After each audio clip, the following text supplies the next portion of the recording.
Isang maaliwalas at mapagpalang araw sa ating mga kayanggaw at kabangers. Matagal na rin po ako nakikinig sa channel na ito.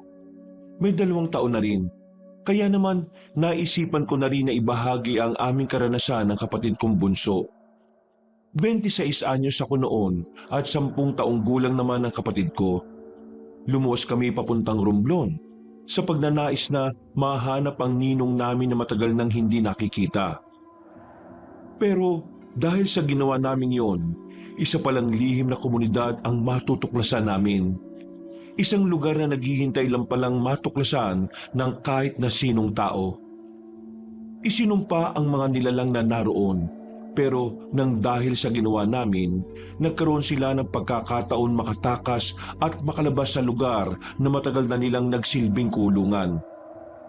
Kilalanin niyo na lang po ko bilang si Donnie. Kabanong, mga kabangers at mga kayanggaw, ito ang aking kwento. Pero bago tayo magsimula, kung maaari sana'y pindutin niyo muna ang subscribe button kung bago pa lang kayo sa channel nating ito. Mag-subscribe na rin po kayo sa iba pa nating mga channel na ang Pamela Clamil at Kabanong version 2.0. Kung wala po sa nabanggit ko ang pangalan ng channel, at hindi po ang picture ko ang nakalagay sa profile pic, hindi po natin channel yon. Huwag po nating suportahan. Huwag po tayong mag-subscribe o i-unsubscribe po natin kung nakasubscribe na po tayo. Nagnanakaw po yon ng ating mga videos. Naglalambing po ko sa inyo na ang suportahan lang natin ay ang mga channel na nabanggit. Mag-iwan na rin kayo ng comment at pindutin na rin ang like button. Napakalaking tulong po sa ating channel ang gagawin niyo pong ito. Isang malaking suporta po yun sa ating channel na labis ko pong ipagpapasalamat. At ngayon, sa ating pagpapatuloy. Sigurado ka bang walang palya tong van na gagamitin natin, Berting, ha? Wala yan, sir. Kondisyon ko yan. Ako pa ba? Yan ka na naman eh. Ako naniniguro lang ako, ha? Sir naman, kailan tayo tumirik sa dana ito ang gamit natin? Hoy, para ipaalala ko lang sa'yo, nung nakaraang linggo lang tumirik yung sinasakyan natin eh. Nakakalimutan mo na ba? Pero sir, hindi naman itong sasakyan na ito yung gamit natin. Ibahin mo itong si Brownie. Ha? Brownie? Sa tagal ko na sa inyo at sa tagal ko na ginagamit itong sasakyan ng papa nyo, pinangalanan ko na siyang Brownie. Ayos ha? Kailan mo pa pinangalanan yan? Kahapon lang. Ay, pambihira. O sige na, tulungan mo na lang akong isang parito yung mga dadalhin nating gamit. Kakaunti lang talaga yun. Sir, hindi naman sa nakikialam ako pero parang gano'n na nga rin. Sigurado ba kayo na sa Romblon na namamalagi si Mang Tasyo?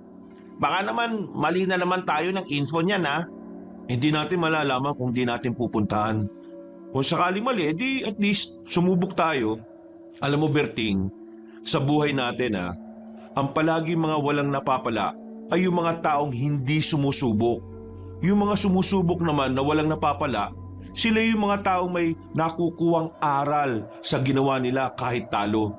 Kaya susubok tayo kahit walang kasiguraduhan. Ano, nagets mo ba ako? Hindi. Ay sus, pambihira ka naman oh. O sige na, kunin na natin yung gamit dun sa loob. Matagal na sa amin si Berting, Kabanong. Sanggol pa lang ang kapatid kong si Buboy ay driver na namin siya. Ngayong 10 taon na ang kapatid ko, siya pa rin ang kasakasama namin. Para na rin namin siyang pamilya.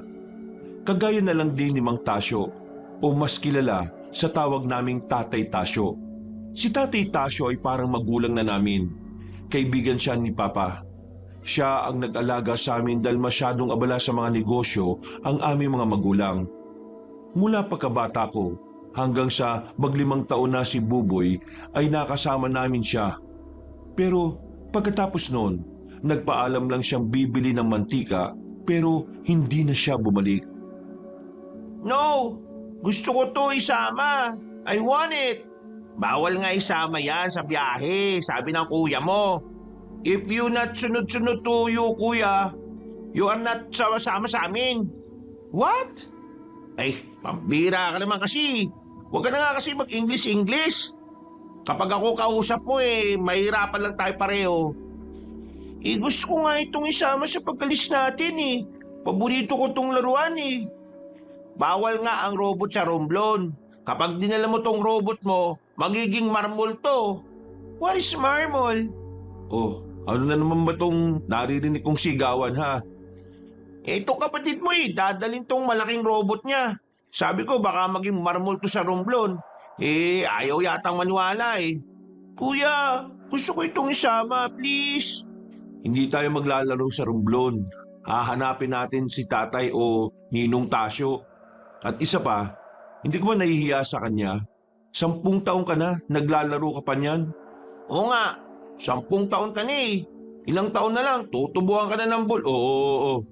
Ikaw talaga, Berting, ano-ano mga sinasabi mo sa bata O basta, Buboy, hindi mo dadalhin yan Hindi playground ang pupuntahan natin. Pero kuya, wala nang pero-pero. Kung ayaw mong sumunod, ako na lang mag-isa ang aalis. Hindi ako kasama? Malamang kasama ka. Ikaw driver Kasama ako. Ikaw hindi. Kuya nangasar. Iwan mo yung robot mo ha. Pumunta ka na sa van. Nakakausap ko na si Papa at Mama. Nakapagpaalam na ako. Wala nang nagawa pa ang kapatid kong si Buboy Cabanong. Sumakay na rin kami ng van at saktong 6:00 ng gabi, nakalis na rin kami ng bahay. Tahimik lang sa unang biyahe. Nang mapansin ni Berting na nakatulog na si Buboy sa kakaiyak, saka na niya ako kinausap. Sir, may kwento ko. Tigil mo na yan. Kung tungkol na naman yan sa 2 kalbo na nagsabunutan. Hindi sir, iba to.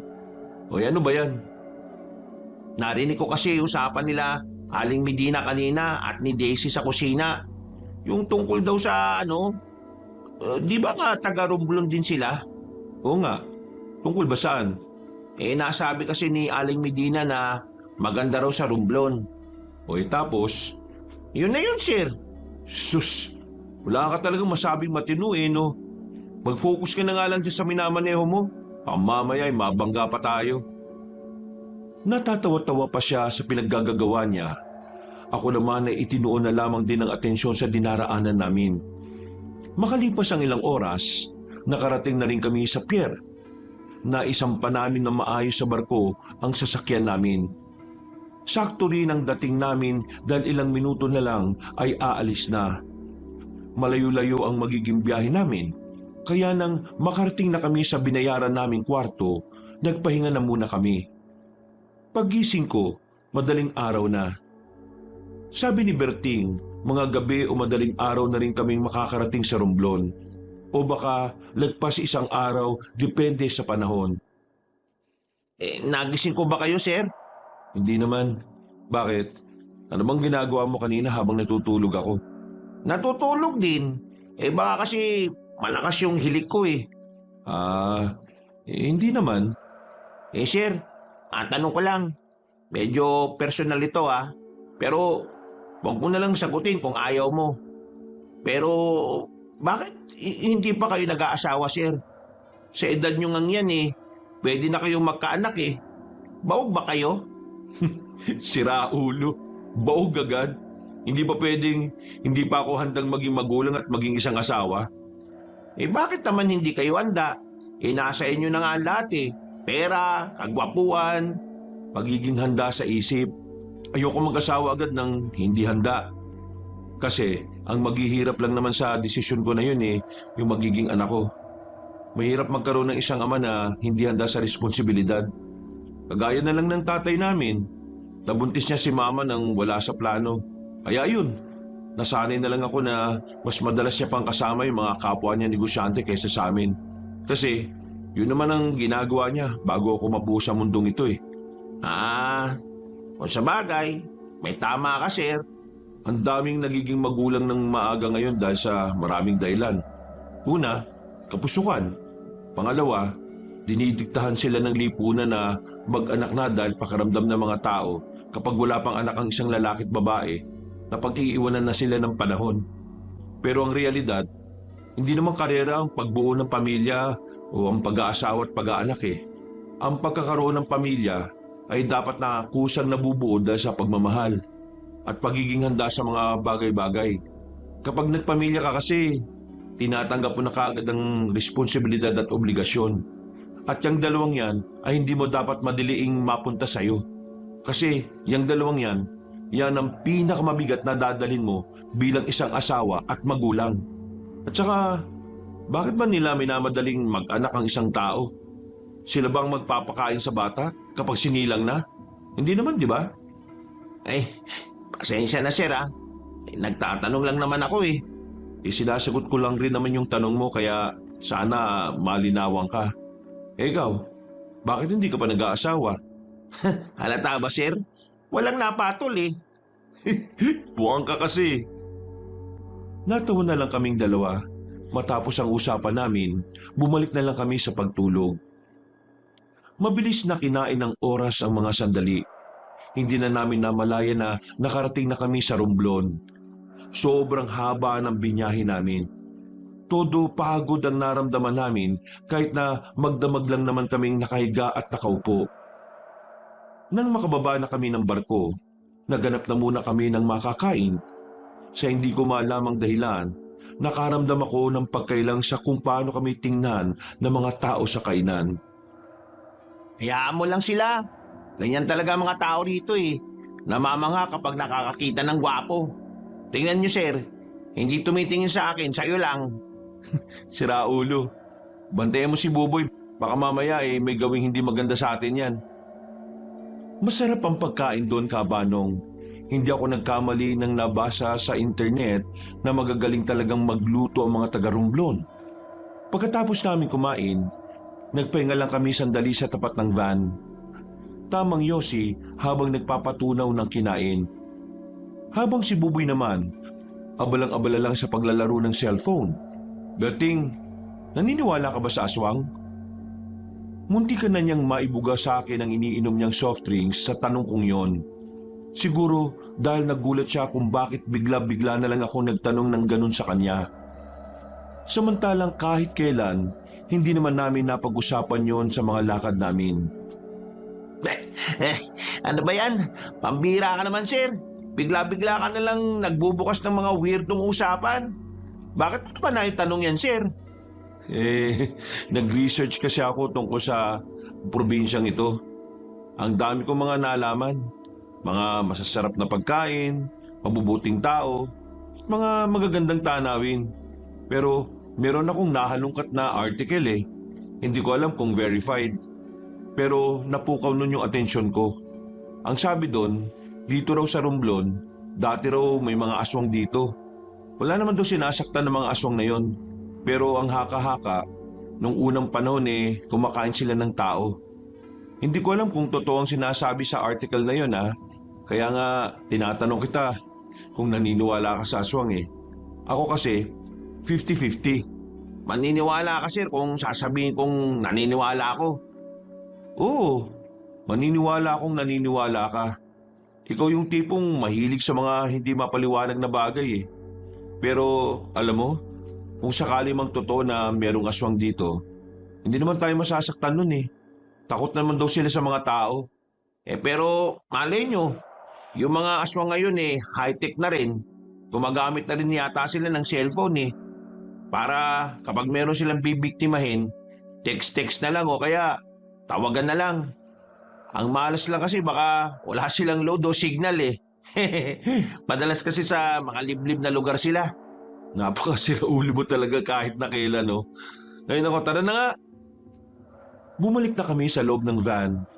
Muli kong nireview ang address na binigay sa amin ng kakilala ni Tatay Tasyo. Malayo-layo pa rin ang biyahe namin. Inabot na kami ng hapon, pero hindi pa rin namin makita. Ang sabi ng mga napagtanungan namin, lumang lugar na raw ang San Rafael. Dahil sa dami ng sakuna na raw na dumating, parang natabunan na raw ng lupa ang lugar na yon. Kaya wala nang nakakaalam kung saan. Medyo nabahala kami noon kasi yun lang naman ang lugar na binigay sa amin. Wala naman kaming ibang alam na pwedeng puntahan ni Tatay Tasyo. Tanging doon lang talaga. Kaya naman, pinarada na muna namin ang sasakyan sa gilid ng daan. Wala na kaming pakialam kahit na madilim pa sa parting yon. Pampihira. Kanina pa tayo eh. Nakakapagod na ah. Hindi naman natin makita. Grabe no? Ganun yun talaga kami si Mang Tasyo para matyaga kayong hanapin siya? Pangalawang tatay na rin kasi namin yun. Kaya hindi naman siguro masama kung paghirapan namin na hanapin siya kung saan siya matatagpuan. Kalahati ng buhay namin, yun yung pinunan niya eh. Kaya hahanapin namin siya kahit na anong mangyari. Miss na rin kasi siya ni Buboy eh. 5 taon pa lang yung bata nung umalis siya. Kung sa bagay, Teka, nasaan na ba tayo? hindi na gumagana yung online map sa akin kasi wala nang signal sa parting to eh. Pero kanina, may nalagpasan tayong baryo na wala naman sa mapa. Basta, nakita kong parang malit na baryo sila. Balik na lang kaya muna tayo doon. Hanap lang tayo ng bahay na mapaglilipasan ng gabi. Sana meron tayong mahanap doon. Kinabig ni Berting ang manibela at saka muli kaming bumiyahe. May 10 minuto pa bago kami nakarating sa sinasabi niyang baryo, tumigil kami sa tapat. Pagtingin namin sa arko, sira-sira. Wala na rin yung pangalan na nakalagay sa arko doon. Sigurado ka ba sir na dito tayo magpapalipas ng gabi? Parang lugar ng mga rebelde to eh oh. Kaya nga eh. Sir, dito na lang tayo sa labas. Huwag na muna tayong pumasok. Pwede naman dito tayo magpalipas ng gabi eh. Kapag maliwanag na, doon natin malalaman kung ano mga klaseng tao nandyan. Sa bagay, may punto ka nga. Sinunod ko ang sinabi ni Berting. Pinarada na muna namin ang sasakyan sa gilid at nauna na ring nakatulog si Buboy dahil na rin sa pagod nito. Habang kaming dalawa, tumambay na muna kami sa tapat. Tamang inom lang ng 1 boteng alak at tamang hitit ng yosi. Habang nag-uusap kami, isang babaeng matangkad ang dumaan sa harapan namin at akala namin nung una ay multo sa sobrang puti niya. Pero napatingin siya sa amin at napatigil. Ano kailangan nyo? Bakit nyo ako tinitingnan? Huwag kang mabahala, miss. Wala kaming gagawin masama. Hindi naman kami masamang tao eh. Nandito lang kami para maghanap sana ng matutuluyan. Malayo pa kasi yung pinanggalingan namin eh. Tama si sir, ganun nga. Matutuluyan? Bakasyonista ba kayo? Parang ganun na nga.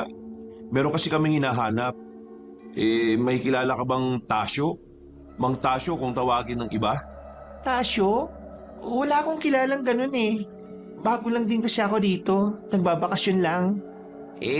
Bakit nasa labas ka pa ng ganitong oras? Madilim pa sa daan. Pundido mga ilaw sa poste eh. Delikado. May sakit ang tiyahin ko eh. Kailangan ko makabili ng gamot. Kaya heto, pumili ako. No choice din kasi na wala namang mautusan. Mga tamad na pinsan ko eh. Ganun ba? Kung kailangan nyo ng mauupahan na bahay, meron naman sa amin kaso nga lang, hindi siya sementado. Gawa lang siya sa kawayan. Hindi gaya sa syudad. Ayos lang naman. Ang mahalaga naman sa amin makapagpahinga kami. Pwede mo ba kaming dalhin doon? Sige, sundan niyo lang ako. Nauna nang naglakad ang babae. Noong mga sandaling yon, hindi ko rin maintindihan kung bakit ganun na lang ako kadaling nagtiwala sa kanya. Pero ang mas hindi namin maintindihan kung bakit komportable rin siyang kausapin kami. Pero dahil desperado na kaming makahanap ng matutuluyan, sinundan na lang namin ang babae. Hindi nagtagal, meron na kaming narating na bahay. Isang palapag lang yon. Yari sa makakapal na kawayan ng dingding. Ang bubungan naman ay mga dayami na pinagpatong-patong. May maliit na bakuran. Tapos may balon ng tubig sa gilid. At ang banyo ay nasa gilid naman ito. Madalas na pinapaupahan ito, pero umaalis din naman ng mga yon kasi mga bakasyonista rin. Kaya may mga dumadalaw dito ng mga turista. Kasi pag baba nyo dyan sa kaliwa, may magandang falls dyan. Makikita nyo bukas kapag maliwanag na. Kaya pala sobrang lamig dito kasi may malapit na falls. Ayos! Bukas na lang kayo magbayad. magpahinga na muna kayo. Wala rin kasi akong oras kumausap sa inyo eh. Si Tia kasi ang dapat niyo talagang kausapin. Isa pa, aasikasuhin ko pa siya ngayon. Maraming salamat ah. Pasensya na rin sa abala. Walang anuman. O sige, mauna na ako. Kuya Donnie, crush mo yung babae? Ha? Crush ka agad? Hindi ko pa nga yan kilala eh. Kita ko sa mukha mo, kuya, masaya ka? Hindi magsisinungaling ang bata, sir. Aminin. Maganda yung babae, oo. Pero crush? Hindi ah. Kailangan kilalanin mo muna bago mo hangaan. Mali ka, sir. Pwede mong hangaan kahit hindi mo pa kilala. Kasi yung paghanga, nakabase naman yan kung ano yung unang makikita mo sa kanya eh. Panloob o panlabas. Ang galing mo naman, Kuya Berting. Bakit wala ka pang syota? Huy, bibig mo ah. Kaya wala pa akong syota kasi ayaw ko sa kanila. Sakit lang sa ulo yung mga babae, buboy eh. Kaya ikaw, mag-iingat ka sa mga babae ah. Bibigyan ka lang nila ng problema. Ang ibig mo pong sabihin, walang nagkakagusto sa iyo, Kuya Berting? Aba, ikaw ah. Hindi nagsisinungaling ang bata. Opo, totoong sinasabi ko. Ay nako, pumasok na nga lang tayo at nang makapagpahinga na. Buti na lang nakapagdala tayo ng banig at kumot. Mukhang malamig dito eh. Kuya, tingnan mo oh, may space yung sahig. Baka may sumundot ng puwet ko sa ilalim. Dami mo talaga napapansin. Huwag kang mag-alala, lalagyan naman natin yan ng banig eh. Maya-maya lang ay inilatag na namin ang banig. Ibinagpabukas na lang namin ang paghahanap kay Tatay Tasyo, pero kahit napagod ng katawan ko noon, hindi ako dinadalaw ng antok. Dilat na dilat ang diwa ko sa hindi ko malaman na dahilan. Bumangon ako at binuksan ko ang bintana. Sumilip ako sa labas. Sobrang tahimik. Ganun pala talaga ang paligid sa probinsya. Wala akong ibang ginawa noon kundi ang mag-cellphone. Mga bandang 4:00, saka lang ako inantok. Ginising nila akong mga bandang 8:00 na. Nakaramdam na kasi sila ng gutom. Paglabas namin ng bahay, kinausap kami ng babaeng nagpakilala sa amin bilang si Madonna. Hindi makakaharap ang tiyahin niya dahil may sakit pa rin. Nagbayad kami sa kanya ng 5 araw. Palagay kasi namin ay matatagalan ang paghahanap namin kay Tatay Tasyo. Lalo na't wala namang makapagturo kung saan ang San Rafael. Inaantok ka pa ba? Pwede ka namang matulog na muna. Gisingin na lang kita mamaya. Hindi na. Kailangan na nating simulang maghanap kay Tatay Tasyo. Sayang ang araw eh. 1 linggo lang ang binigay na araw ni Papa at Mama sa akin. Sigurado ka bang hindi ka pa inaantok? Eh ano naman kung hinaantok ako? Ikaw naman ang magmamaneho, di ba? Ay, oo nga pala. Ikaw nga pala yung sir at ako yung driver. At ako naman yung boss. Bumanat ka na naman dyan. Yung ngipin mo, naninilaw na ah. Eh wala kasing tubig. Paano ako magtutoothbrush? Samahan mo nga muna yung Berting. Umalis ang dalawa at maya-maya dumating naman ang babaeng si Madonna. Nakangiti siyang lumapit sa akin. Hindi ko na sana kakausapin dahil nahihiya ako, pero siya ang unang nagsalita. Ano nga ulit ang pangalan ng hinahanap niyong tao? Tasyo. Anong apelyido? Ang totoo niyang pangalan, Anastasio Langomez. Kilala niyo ba siya? Yun nga ang binanggit sa akin ni Tia. Dati raw kasing nagpunta yun dito para gamutin siya. Gamutin? Doktor siya dito? Hindi doktor, albularyo. Albularyo? Kailan pa? Hindi ko alam eh. Sinabi lang yan sa akin ni Tia. Nasabi ba niya kung alam niya ang tirahan ni Tatay Tasyo? Hindi. Pero meron siyang nabanggit na lugar. Saan? San Rafael. Ah, alam na namin yan. Ang sabi ng mga napagtanungan namin, wala na raw ang lugar na yan eh. Natabunan na raw dahil sa malalakas na sakuna dito. Dalawa kasi ang San Rafael dito. Yung isa, yan yung sinasabi mong natabunan na. Yung isa naman, yun yung bagong San Rafael na umusbong. 1 dekada pa lang yata nakakalipas. Teka, bakit ang dami mo yatang alam eh? Sabi mo nagbabakasyon ka lang dito. Kuya, mag-6 na buwan na akong nagbabakasyon dito. Ah, kaya pala. Nagdududa ka ba sa mga sinabi ko? Hindi naman. Napatanong lang naman ako. Kung gusto nyo, pwede ko naman kayong samahan. Itatanong ko lang kay Tia kung saan. Talaga? Sasamahan mo kami? Pero hindi libre. Siyempre maabala nyo ako. Kaya babayaran nyo ako. Walang problema. Basta ituro mo lang sa amin kung saan yung San Rafael na yon. Pwede ko bang malaman kung kaano-ano nyo yung hinahanap nyo? Base kasi sa itsura nyo, mukha naman kayong nakakaangat sa buhay. Mga taga Maynila nga talaga kayo. Si Tatay Tasyo, siya ang nag-alaga sa amin ng kapatid ko. Kaso nung pagka-5 taon ng kapatid ko bigla siyang nawala. Ang sabi niya nung hapon na nagpaalam siya, bibili lang siya ng mantika. Tapos, hindi na siya bumalik. Ah, kaya ganun na lang ang kagustuhan niyang makita siya. O sige, tutulungan ko kayo. Huwag kayong mag-alala. Taga Maynila rin naman ako Kaya alam kong makakasundo niyo ako. Kaya pala magaan ang loob namin sa iyo Kababayan ka pala. Baka ka syudad. Nagtawanan pa kami ni Madonna noon na parabang ang tagal na namin magkakilala. Pagbalik ng dalawa, inihanda na rin namin ang sasakyan.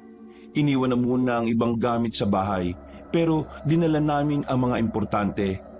Medyo tahimik lang ang unang oras ng biyahe.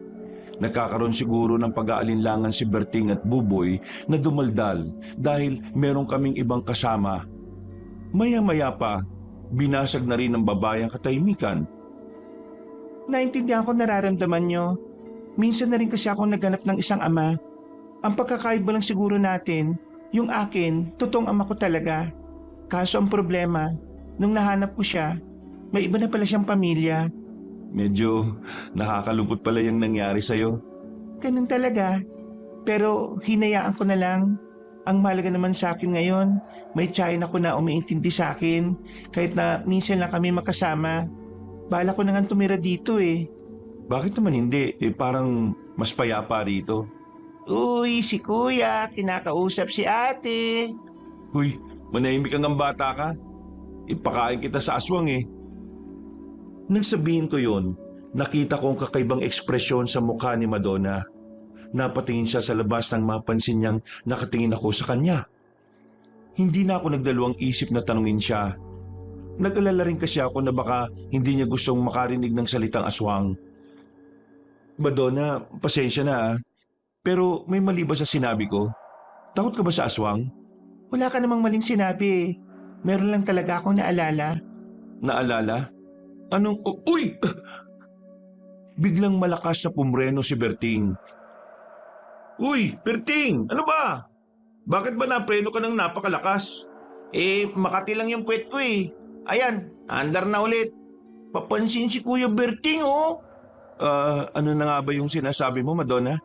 Ayokong sabihin to. Baka matakot ang kapatid mo. Di yan. Walang hiya yan Hindi yan marunong matakot. Nung mga unang linggo ka dito, meron ako naging karanasan sa mga aswang. Meron kasi kaming pinuntahan na pista. Akala namin, normal na tao lang ang mga nandun. Pero hindi pala. Sinasabi mo ba, miss, na aswang ang mga napuntahan ninyo? Hindi naman lahat pero may ilang kabahayan doon na puro aswang ang nakatira. Munti ka na kaming mapahamak ng mga pinsan ko ron. Buti na lang, tinulungan kami ng mga kasama naming lalaki kaya nakaalis kami. Pero kung hindi kami nakatakas, baka raw wala na kami ngayon. Nangangain daw kasi ng mga tao yung aswang Ay nako, ano ba itong kinukwento ko? Mukhang hindi naman kayo maniniwala Ayos lang. Medyo naiintriga rin naman ako sa mga aswang na yan Ibig sabihin lang yan, totoo pala talaga mga nabasa ko sa internet. Meron pala talagang aswang dito sa Romblon.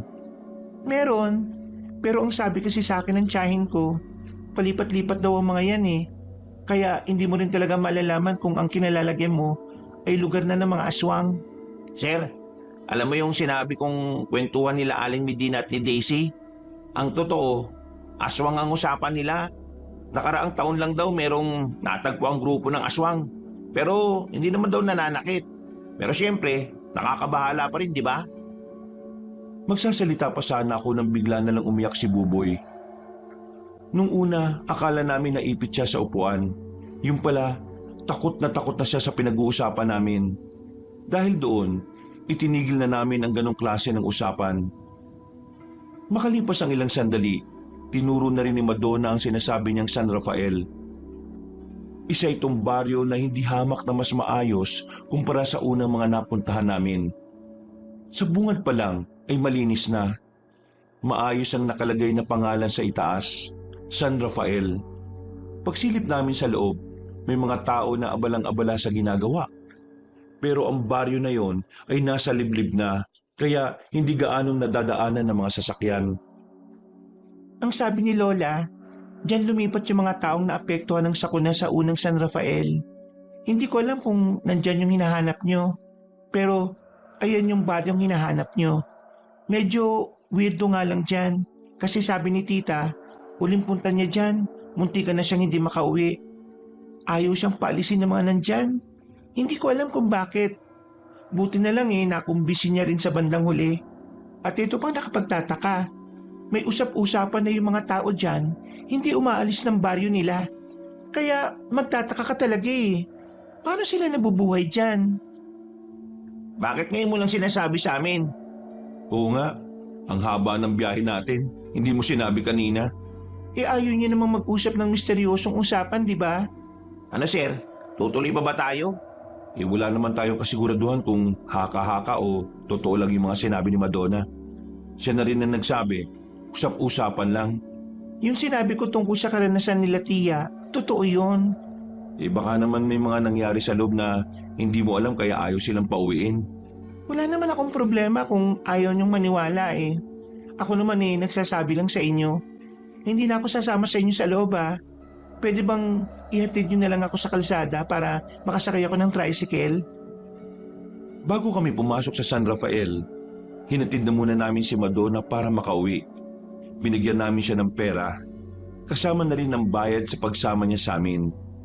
Maya-maya lang, pumasok na rin kami sa baryo. Nakakailang dahil nang makita kami ng mga nasa bungad, lahat sila ay tumigil sa kani-kanilang ginagawa. Nakatingin sila sa amin na parang yun ang unang pagkakataon na nakakita sila ng tao. Magandang tanghali po sa inyong lahat. Nandito po kami dahil meron kaming hinahanap. Sir, mukhang hindi naman titira si Mang Tasyo sa ganitong uri ng lugar Kailangan pa rin nating subukan kung nandito nga. Kuya, parang natatakot na ako dito. May matandang babae na dumating. Maayos ang suot niya. Malinis at mukhang magara. Maaliwalas din ang mukha kahit medyo kulubot na rin ang balat. Nakangiti, kumpleto pa ang ngipin. Magandang tanghali sa inyo. Ano ang may paglilingkod ng aming baryo? Magandang tanghali po. Meron lang po kaming hinahanap na tao. May nakapagsabi po kasi na dito siya naninirahan. Tao? Anong pangalan at makakilala ko? Tasyo po. Tasyo. Teka, Anastasio Longomes ba ang tunay niyang pangalan? Parang nabuhayan ako ng loob ng mga sandaling yon, Kabanong. Nagkaroon kami ng pag-asa na sa wakas, makikita na rin namin si Tatay Tasyo. Opo, siya nga po. Nasaan po siya? Teka, kaano-ano niya ba kayo? Ninong po namin siya. Bukod doon, parang tatay na rin kasi siya sa amin. Kasi siya ang nag-alaga sa amin nung bata pa po kami. Dito nga nakatira si Tasyo.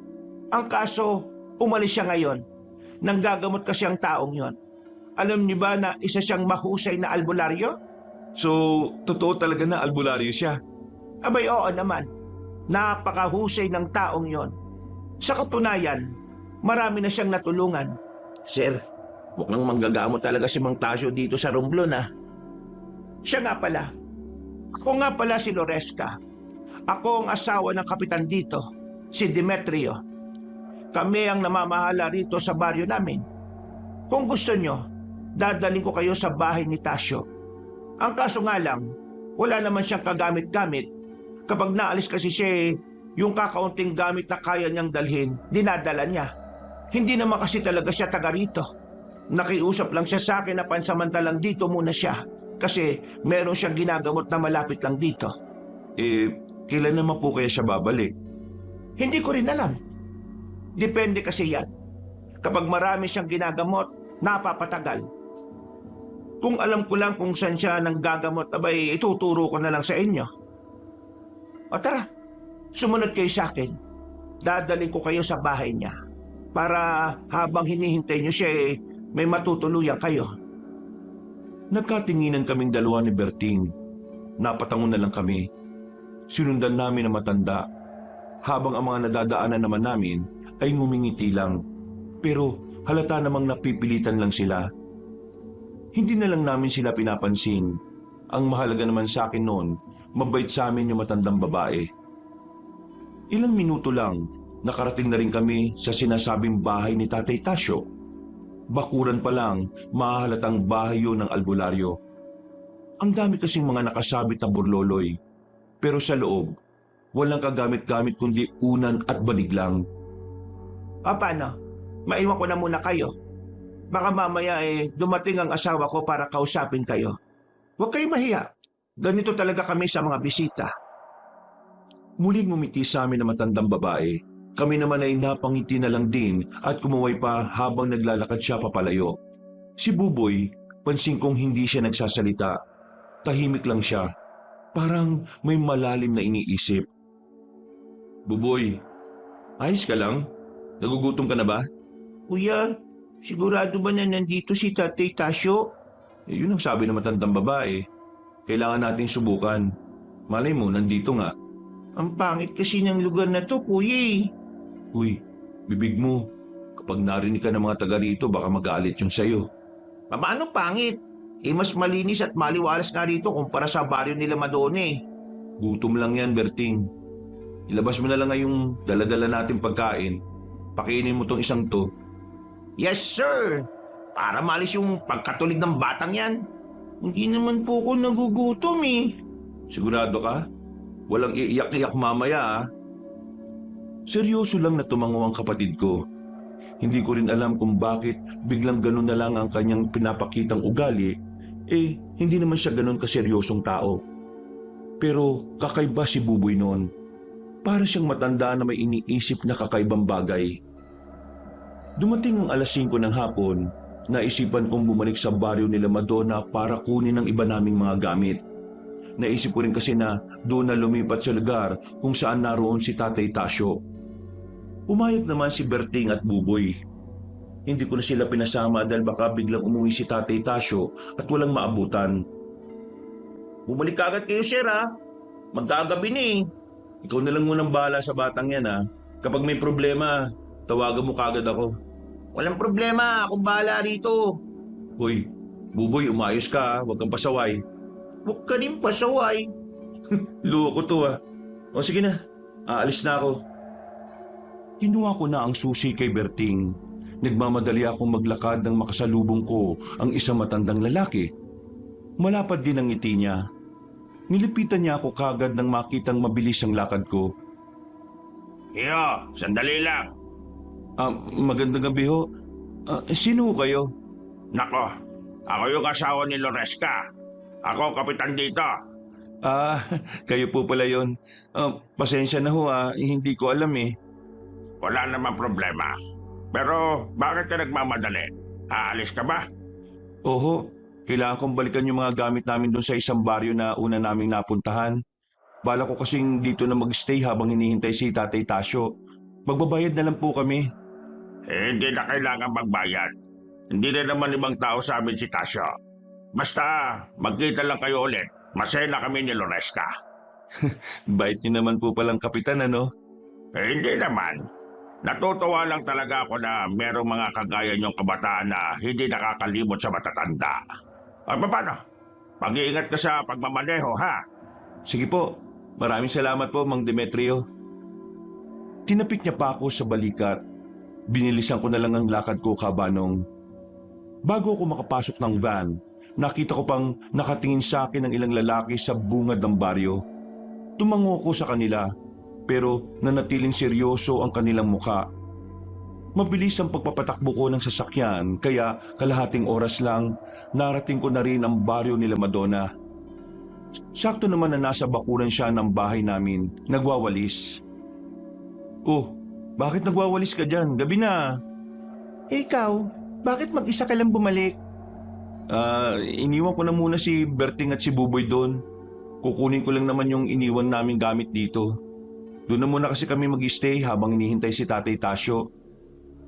Pagkasabi kong yun, biglang nagbago ang reaksyon ng mukha ni Madonna. Sandali niya ring nabitiwan ng walis pero dali-dali niya yung dinampot. Oh, ayos ka lang? Huwag na kayong tumuloy doon. Ha? Bakit naman? Doon daw nakatira si Tatay Tasyo eh. Masama ang pakiramdam ni Tia doon. Sabi niya sa akin, hindi normal ang mga tao doon eh. Ha? Paano hindi normal? Parang may baliw daw. Basta, hindi kayo dapat nandun. Sorry kasi dinala ko kayo doon. Pero gusto lang naman naming makatulong ng tiyahin ko pero hindi talaga dapat na naroon kayo eh. Oh, kalma lang. Wala ka namang kasalanan eh. Isa pa, nakausap na namin yung mga tao ron, lalo na yung kapitan. Mabait naman sila sa amin eh. Baka kasi yung tinutukoy mong lugar yung dating San Rafael na wala na ngayon. Ibang San Rafael na yung nakatirik doon. Napailing na lang si Madonna. Hindi na siya nagsalita. Pero bakas sa mukha niya na parang ayaw niya akong paalisin. Hinawakan niya ang kamay ko. Pailing-iling ulit. Sa hindi inaasahan, bigla na niya akong niyakap. Pasensya ka na pero kailangan ko na talaga silang balikan dun eh. Huwag na, delikado doon. Dito ka na lang. Madonna, ang weird mo na. Hindi na ako natutuwa. Gusto ko lang naman kayong iligtas eh. Mali ba yon? Nandun na nga yung mga kasama ko. Kailangan ko silang balikan kasi hinihintay na nila ako eh. Kung babalikan mo sila, mapapahama ka rin. Mga siraulo't basag ulo mga tao rin eh. Buti nga, nakaalis ka pa doon. Ha? Kanina mga baliw. Ngayon basag ulo. Ano ba talaga? Sa pakikipag-usap ko sa kanya, halos tumagal din ako ng kalahating oras. Talagang ayaw niya akong paalisin. Kulang na lang lumambitin siya sa braso ko. Pero hindi ako nagpapigil. Kailangan na kailangan ko makabalik dahil naroon din nakatira si Tatay Tasyo. Inalis ko ang pagkakakapit niya sa akin. Naglakad ako ng mabilis. Sa puntong yun, naisip ko na baka si Madonna at ang mga taga roon talaga ang weirdong mga tao. Lahat sila masama ang tingin sa akin nang binitiwan ako ni Madonna. Pero wala na akong pakialam. Bit-bit ko ang mga gamit namin. Nakabalik ako ng sasakyan. Dali-dali kong pinaharurot ang sasakyan. Siya tong nakakatakot eh. Hindi naman siya ganun kaninang umaga. Matino siyang kausap. Ay, nako. Dapat pala talaga, hindi kami basta nagtiwala sa kanya. Parang siya yung baliw eh. Napapailing na lang ako habang nagmamaneho kabanong. Habang nasa kasagsagan ako ng biyahe, bigla akong nakaramdam ng kaba. Hindi ko maintindihan kung bakit, pero dahil doon, binagalan ko ng kaunti ang pagpapatakbo. Napahawak ako sa dibdib ko. Noong mga sandaling yon, naisipan ko ng tawagan si Berting. Tumigil na muna ako sa gilid dahil doon lang may matinong signal. Ha? Out of coverage area? Bakit? Wala bang signal doon? Binilisan ko ang pagmamaneho. Nang malapit na ako sa baryo nila Mang Demetrio at Aling Loresca, napatapak ako ng preno nang biglang may humarang sa daan. Pagtingin ko sa labas, si Berting. Bitbitan niya ang walang malay na si Buboy. Sa sobrang pag-aalala ko, ay agad ko silang pinagbuksan at pinapasok. Usang gala, ano nangyari sa kapatid ko? Bakit may dugo yan? Bakit walang malay yan? May sugat siya sa palad, sir. Pero hindi dahil dito kaya siya hindi matay. Nakakita kami ng aswang. Sa sobrang takot kaya siya nawala ng malay. Ano? Aswang? Bilisan niyo na, sir. Magmaneho ka na. Ako nang bahala maglinis sa sugat ng kapatid mo. Marunong ako. Sige na, bilisan mo na. Noong mga sandaling yun ay sinunod ko na lang ang sinabi ni Berting Habanong.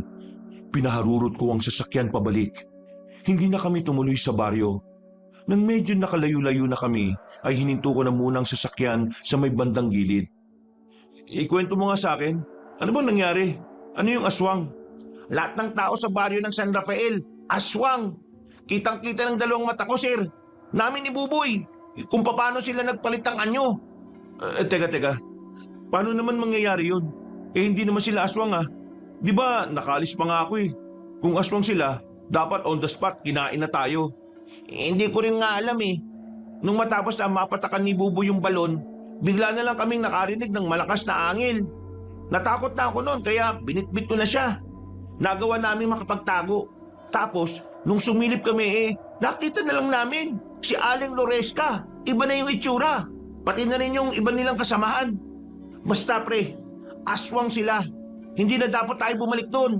Baka niloko lang nila tayo para kainin sa tamang oras. Buti na lang nalaman kaagad namin. Wisit yung mga yun Aswang pala yung mga hayop na yun. Tingin ko kaya nila kilala si Mang Tasyo kasi isa si Mang Tasyo sa kumakalaban sa kanila. Narinig ko kasi kanina, sabi ng isang lalaking aswang, pwede raw nila tayong gamitin panlaban kay Mang Tasyo. Ang tanong ngayon, sana ba talaga natin mahahanap si Tatay Tasyo? Sa ngayon, kumalma na muna tayo para makapag-isip. Walang ya, kinabahan talaga ako dun Yung kapatid ko, ayos lang ba talaga siya? Paano siya nagkaroon ng sugat? Nagaya kasi itong tumae. Wala namang banyo sa bahay na yun kaya sabi ko, iigibang ko na lang siya ng tubig sa balon tapos tumae siya sa halamanan. Ang kulit, nakihawak din sa timba. Yero yun. Ayun, nasugat. Ang mahalaga, ayos lang siya. Hindi ko mapapatawad ang sarili ko kapag may nangyari sa kanya. Sir, pasensya na kanina Sa sobrang taranta ko, natawag kitang pare. Wala yun.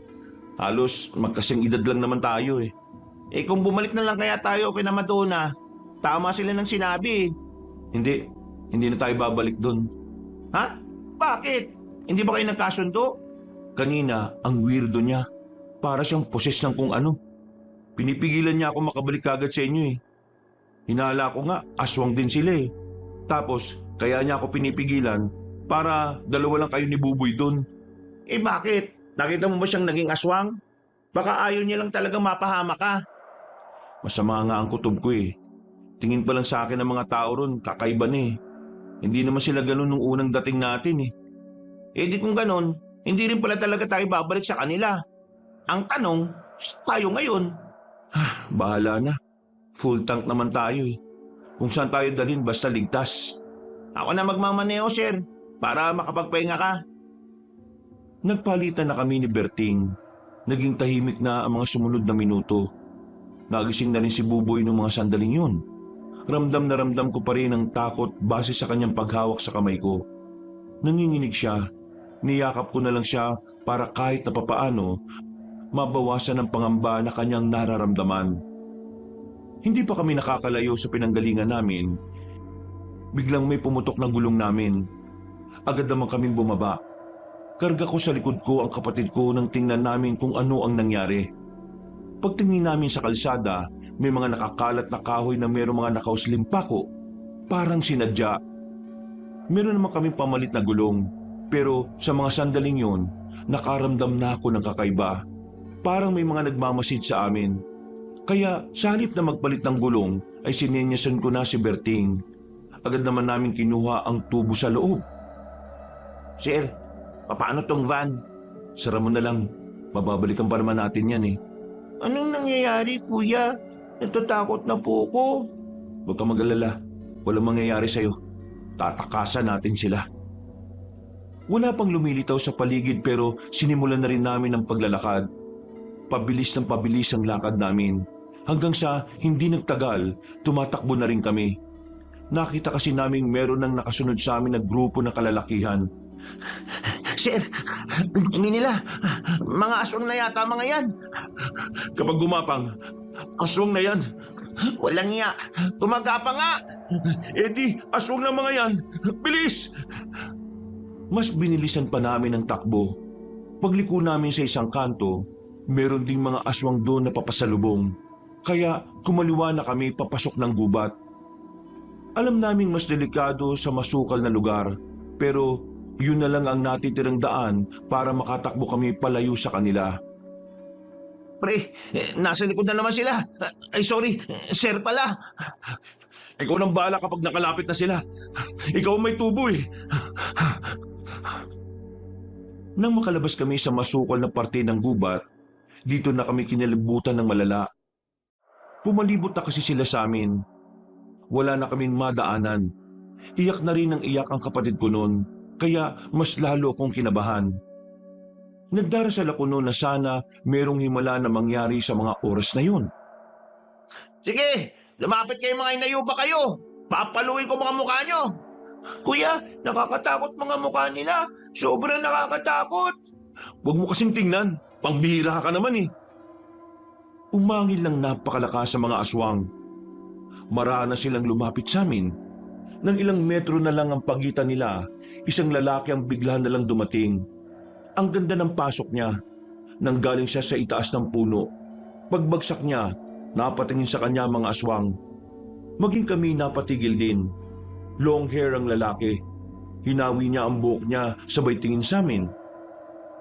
Huwag kayong mag-alala mga kaibigan. Narito na ang tagapagligtas na hindi nyo na dapat bayaran. Huwag na mangamba dahil narito na ang bayani na hindi puro amba. Among para sa inyo. Ano sa tingin nyo? Ha? Salamat ha. Pero kailangan ba talagang ganyan ang entrance mo? Nasa panganib na ang buhay natin eh. Hindi mo kailangan magduda kaibigan. Nasa sinapupunan pa lang ako ng nanay kong may abs. Kinakalaban ko na ang mga aswang. Kayang-kaya ko ito. Akong bala sa mga turistang inapi ng mga durugistang aswang. Hinugot ng lalaki ang kanyang katana sa tagiliran niya. Hindi siya nagdalawang isip na lapitan ng mga aswang. Pinagtulungan siya ng mga yon, pero kinaya niyang makipagsabayan. Habang nakikipagsagupa siya, narinig pa namin na may mga sinasabi siya na kung ano-ano. Puro kaekekan at kayabangan. Napatay ng lalaki ang 4 na aswang, pero nakatakas naman ang 5. Umatras sa mga yon nang mapansin nilang hindi nila kakayanin ng lalaki dahil sa husay nito sa pakikipaglaban. Ano? Nasaktan ba kayo mga kaibigan? Hindi naman. Maraming salamat sa iyo kung sino ka man. Bago magkalimutan, magpapakilala lang ako. Ako nga pala si Among. Kagaya ng sinabi ko kanina, trabaho ko ang pagpaslang sa mga aswang. Mabuti na lang at natsyempohan ko kayo rito. Dito kasi ang ruta ng pag-iikot ko eh. Teka, matanong ko lang mga kaibigan, ano bang ginagawa niyo dito sa ganitong kadelikadong lugar? Meron kasi kaming hinahanap na tao. Tapos, napunta kami sa isang baryo. Yung baryo pala na yon, baryo ng mga aswang. Oh my God! Oh, bakit? Ngayon ko lang napagtanto. Buhay na naman ang mga aswang. Ibig sabihin, nakawala na ang mga aswang sa baryong yun? Teka, alam mo ang baryong yun? Ibig sabihin, kilala mo rin si Mang Tasyo? Oh, bakit? Paano niyo siya nakilala? Kung kilala mo siya, pwede bang dali mo kami sa kanya? Sagutin niyo muna yung tanong, paano niyo siya nakilala? Siya ang nag-alaga sa amin nung bata pa kami. Pero bigla na lang niya kaming iniwan nung 5 taon pa lang tong kapatid ko. Ngayon, bumiyahe kami mula Maynila para lang mahanap siya. Ngayon, ako naman ang sagutin mo, paano mo siya nakilala? Sandaling tumingin sa malayo ang lalaki. Umiling-iling siya sabay nagpamewang. Walang naman ang kanang kamay ni Mang Tasyo. Kung gusto niyong makita siya, kailangan niyong sumama sa akin. Dadali ko kayo sa kanya. Paano naman kami makakasiguro na mapagkakatiwalaan ka nga namin? Kunin niyo ang itak ko para kapag may ginawa ko masama, tagain niyo lang ako. O ano, dadali ko ba kayo sa kanya? O baka naman gusto na lang na mag-usap tayo rito at hintayin ang rest back ng mga aswang? O sige na, dalhin mo na kami sa kanya, pakiusap. Nauna nang naglakad ang lalaking si Among. Bago kami umalis, napatingin pa ako sa mga aswang na nakabulagta. Nakakakilabot talaga ang itsura nila. Kapag nakikita ko ang mukha nila, para kung nakikita yung mga demonyo sa mga pelikula. Kayo siguro yung madalas na naikukwento sa akin ni Mang Tasyo. Ang sabi niya kasi sa akin, miss na raw niya kayo. Iniisip niya nga palagi kung ano nang itsura ng bata na tinutukoy niya. Walang araw na hindi niya kayo nababanggit eh. Ngayon, nagiging malinaw na sa akin kung bakit niya kami iniwan nun. 5 taon na nga nakakalipas. Dumating siya rito sa Romblon. Dati na siyang albularyo eh. Maraming nakakakilala sa kanya lalo na mga lolo at lola namin. Matagal din siyang namahinga bilang albularyo. Halos 3 dekada rin eh. Nagsimula yun nung magpunta siya sa Maynila. Ang kaso, nagkaroon ng tawag ng tungkulin kaya ayun, bumalik siya rito. Kuya, makikita na ba natin si Tatay Tasyo? Oo, makikita na natin siya. Kaya kapag nakita mo siya, magmano ka kagad ha. Yay! Sobrang saya ni Buboy ng mga sandaling yon. Kahit ako rin, gusto kong magtatatalon sa tuwa. Pero dahil ayaw kong magmukhang bata rin, pinipigilan ko na lang ang sarili ko. Makalipas ang halos 1 oras, meron na kaming natanaw na kabahayan. Mabibilang lang yata sa daliri ang mga bahay doon. Hindi rin ganoon kaliwanag kasi puro malalaking lampara at gasera lang ang nagsisilbing ilaw doon. Ang lugar kasi na yon ay napapagitnaan ng nagtataasang bundok. Wala silang supply ng kuryente. Narito na tayo mga kaibigan. Kaunting lakad lang, tumigil na kami sa harapan ng malaking bakuran. Sa loob nito ay ang simpleng bahay na merong taas at ibaba. Nakita namin doon ang isang matanda na abalang naglalagay ng mga panggatong sa apoy. Mang Tasyo, may bisita ka. Bisita na naman. Visit ka talaga. Ha? Tila natameme si Tatay Tasyo nang makita niya ako. Dumako rin ang tingin niya kay Buboy. Nabitiwan niya pa ang hawak-hawak niyang kahoy. Pero meron akong napansin sa kanya. Wala na ang kaliwang braso niya. Dali! Buboy! Narito na rin ako, Mang Tasyo. Ha? Berting! Tay Tasyo, oo, kami nga ito. Ang tagal ka namin hinanap. Ang dami namin pinagdaanan para makarating ngayon sa harapan mo. Diyos ko, halika nga kayo. Sa mga sandaling yon, hindi ko na napigilang hindi maiyak. Ganon din naman si Buboy at Berting. Kahit si Among na nasa gilid, parang gusto na rin maglupasay sa drama na nakikita niya. Nagyakapan kami nung sandaling yon, Kabanong. Sa sobrang tagal naming hindi siya nakita, parang kulang ang sandaling yon para maibsan ang pangungulila namin sa kanya. Na kahit hindi naman siya ang tunay naming ama, parang siya na rin ang talagang naging magulang namin. Ilang minuto lang, hinandaan na muna niya kami ng makakain. Ang dami naming napagkwentuhan ng mga bagay-bagay. Mga nakaraan nung kasakasama pa namin siya sa bahay. Pagkatapos, nilinisan na muna niya ang sugat ng kapatid ko. At dahil sa gamot, agad na inantok si Buboy. Kami na lang ang nasa bakuran, tulog na ang bata. Tamang oras para pag-usapan ang mga nangyari. Tay, anong nangyari sa braso niyo? Nung bago kayo umalis, okay pa yan ah. Oo nga, naalala ko dati. Yung kaliwang braso mo pa yung pinangsampal mo sa akin nung nagwala ako nung lasing ako eh. Huminga ng malalim si Tatay Tasyo. Sandali siyang lumagok ng tsaa. Napangiti siya ng papilit at napadako ang tingin sa malayo. Mababakas ang kanyang lungkot base sa reaksyon ng mukha niya.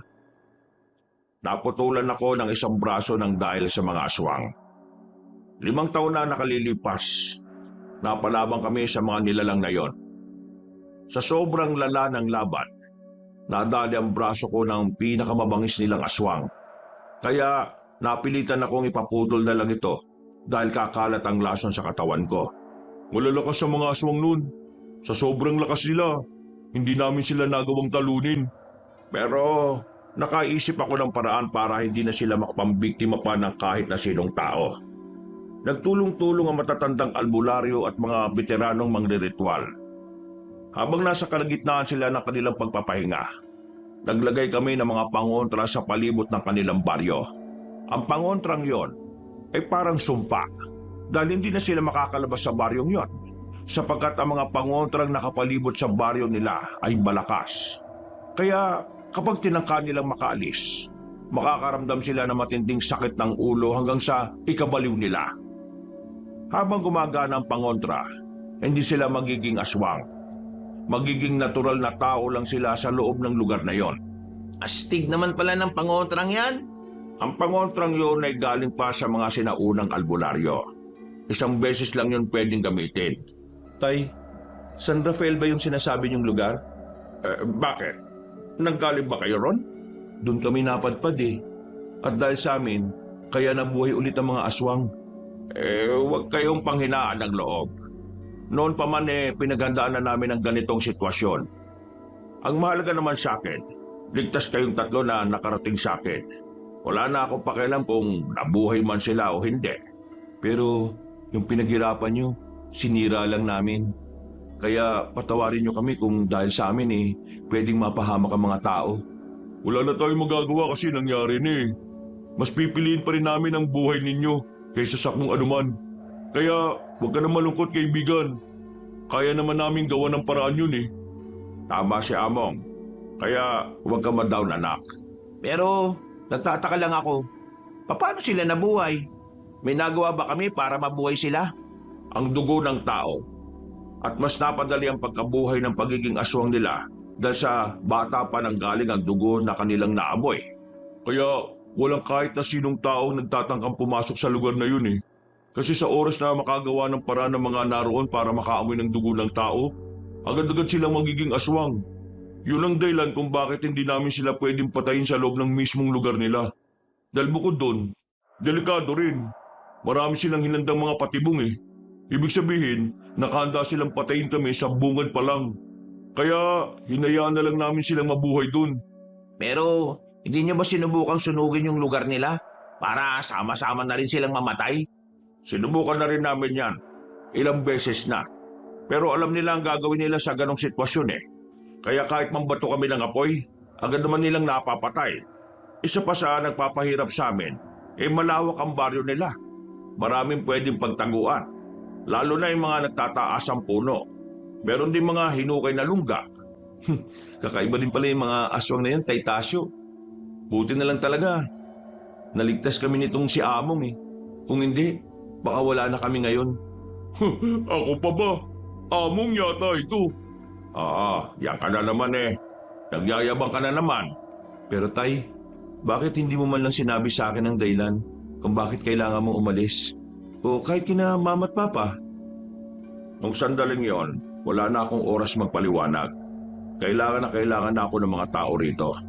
Isa pa, ayoko rin naman na magbago ang tingin nyo sa akin. Gusto ko, ang tingin nyo lang sa akin na isang pangalawang magulang. Hindi isang durugista ng aswang na madalas natatalsikan ng dugo sa katawan. Iniisip ko kasi noon, baka hindi nyo ako maintindihan. Lalong-lalo na ang papa mo. Kahit na magkumpare kami, kilala ko kung paano siya mag-isip. Baka isipin pa noon kriminal ako. Pero wag ka. Nagbabago na yun. Hindi na mainitin ang ulo nun ngayon. Baka naman kasi high blood na, kaya kalma-kalma na lang. Nadali mo, Tay. Sabi na nga pa eh. Nagtawanan na lang kami ng mga sandaling yon, Kabanong. Parang walang nangyaring habulan dahil sandali naming nakalimutan ang mga kaganapan. Noong mga oras na yon, sobrang gaan ang pakiramdam ko. Hindi ako nakakaramdam ng kahit na anong takot o pangamba dahil kasama namin siya. Maya-maya lang, pinapasok na rin kami ni Tatay Tasyo. Umuwi na rin si Among para makapagpahinga. Hindi ako makatulog noon. Habang si Berting, sobrang lakas na ng hilik sa loob. Lumabas ako ng bahay. Inabutan kong abala pa rin si Tatay Tasyo sa nilalaga niya. Hindi ka magpapahinga? Di pa po ako dinadalaw ng antok eh. Siguro dahil masaya lang talaga ako kasi sa wakas, nakita ka na rin namin. Pasensya na kayo ha. Ang dami niyong pinagdaanan para lang mahanap ako. Naku, worth it naman eh. Kaya ayos lang. Kumusta? Nag-asawa ka na ba? Hindi pa ho. Sakit lang sa ulo yan eh. Kung sa bagay, may punto ka. Pero Tay, nag-aalala ako sa inyo. Lalabanan niyo pa rin ba yung mga aswang kahit na wala ng kaliwang braso niyo? Kaliwang braso lang naman ang nawala sa akin, anak. Hindi ang katapangan. Hanggat hindi ka kinakain ng kaduwagan, kahit wala ka pang 2 kamay at 2 paa, lalaban at lalaban ka pa rin kahit ang kaya mo lang gawin kagatin sila. Kakaiba ka talaga, Tay. Noon pa man, napakatapang mo na talaga eh. Naalala ko, munti ka na kayong magsuntukan ni Papa dahil lang sa akin. Sara ulo naman kasi ang Papa mo eh. Uuwing lasing tapos ikaw ang pag-iinitan. Alam mo, miss ko na rin yung Papa mo eh. Sana makauwi na rin ako sa Maynila pagkatapos nito mga problema dito. Naging maganda naman ang muling pagkikita naming yon ni Tatay Tasyo. Naging payapa ang gabi namin. Kinabukasan, ipinakilala niya kami sa mga kapwa niya albularyo na taga roon din. Mababait ang mga tao roon. mainit ang pagtanggap nila sa amin. Sa katunayan, pinaglutuan pa nila kami ng masasarap na pagkain para sa aming pagdating. Masasabi kong maayos ang lugar na kinalalagyan ni Tatay Tasyo dahil para makaramdam kami ng kapanata. Dahilan para makaramdam kami ng kapanatagan. Pakiramdam namin ay ligtas kami ron. Pero ang kasiyahan namin ay hindi permanente nung panahon na yon.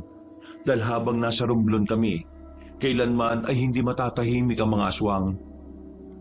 Ayon kasi kay Tatay Tasyo, si Buboy ang pinakagusto nilang kunin dahil ang dugo ni Buboy ang muling nagpabalik ng kanilang pagiging aswang. Nak, bukas ng umaga, kailangan nyo ng lisanin ng Romblon ha. Hindi kayo ligtas habang narito kayo sa probinsyang ito. Hindi sila titigil hanggat hindi nila kayo nakukuha, lalong-lalo na si Buboy. Pero, Tasyo, dapat sumama na po kayo sa amin. Ang tagal na po namin kayong hindi nakakasama sa bahay. Buboy, makakasama naman tayo ulit ng mas matagal.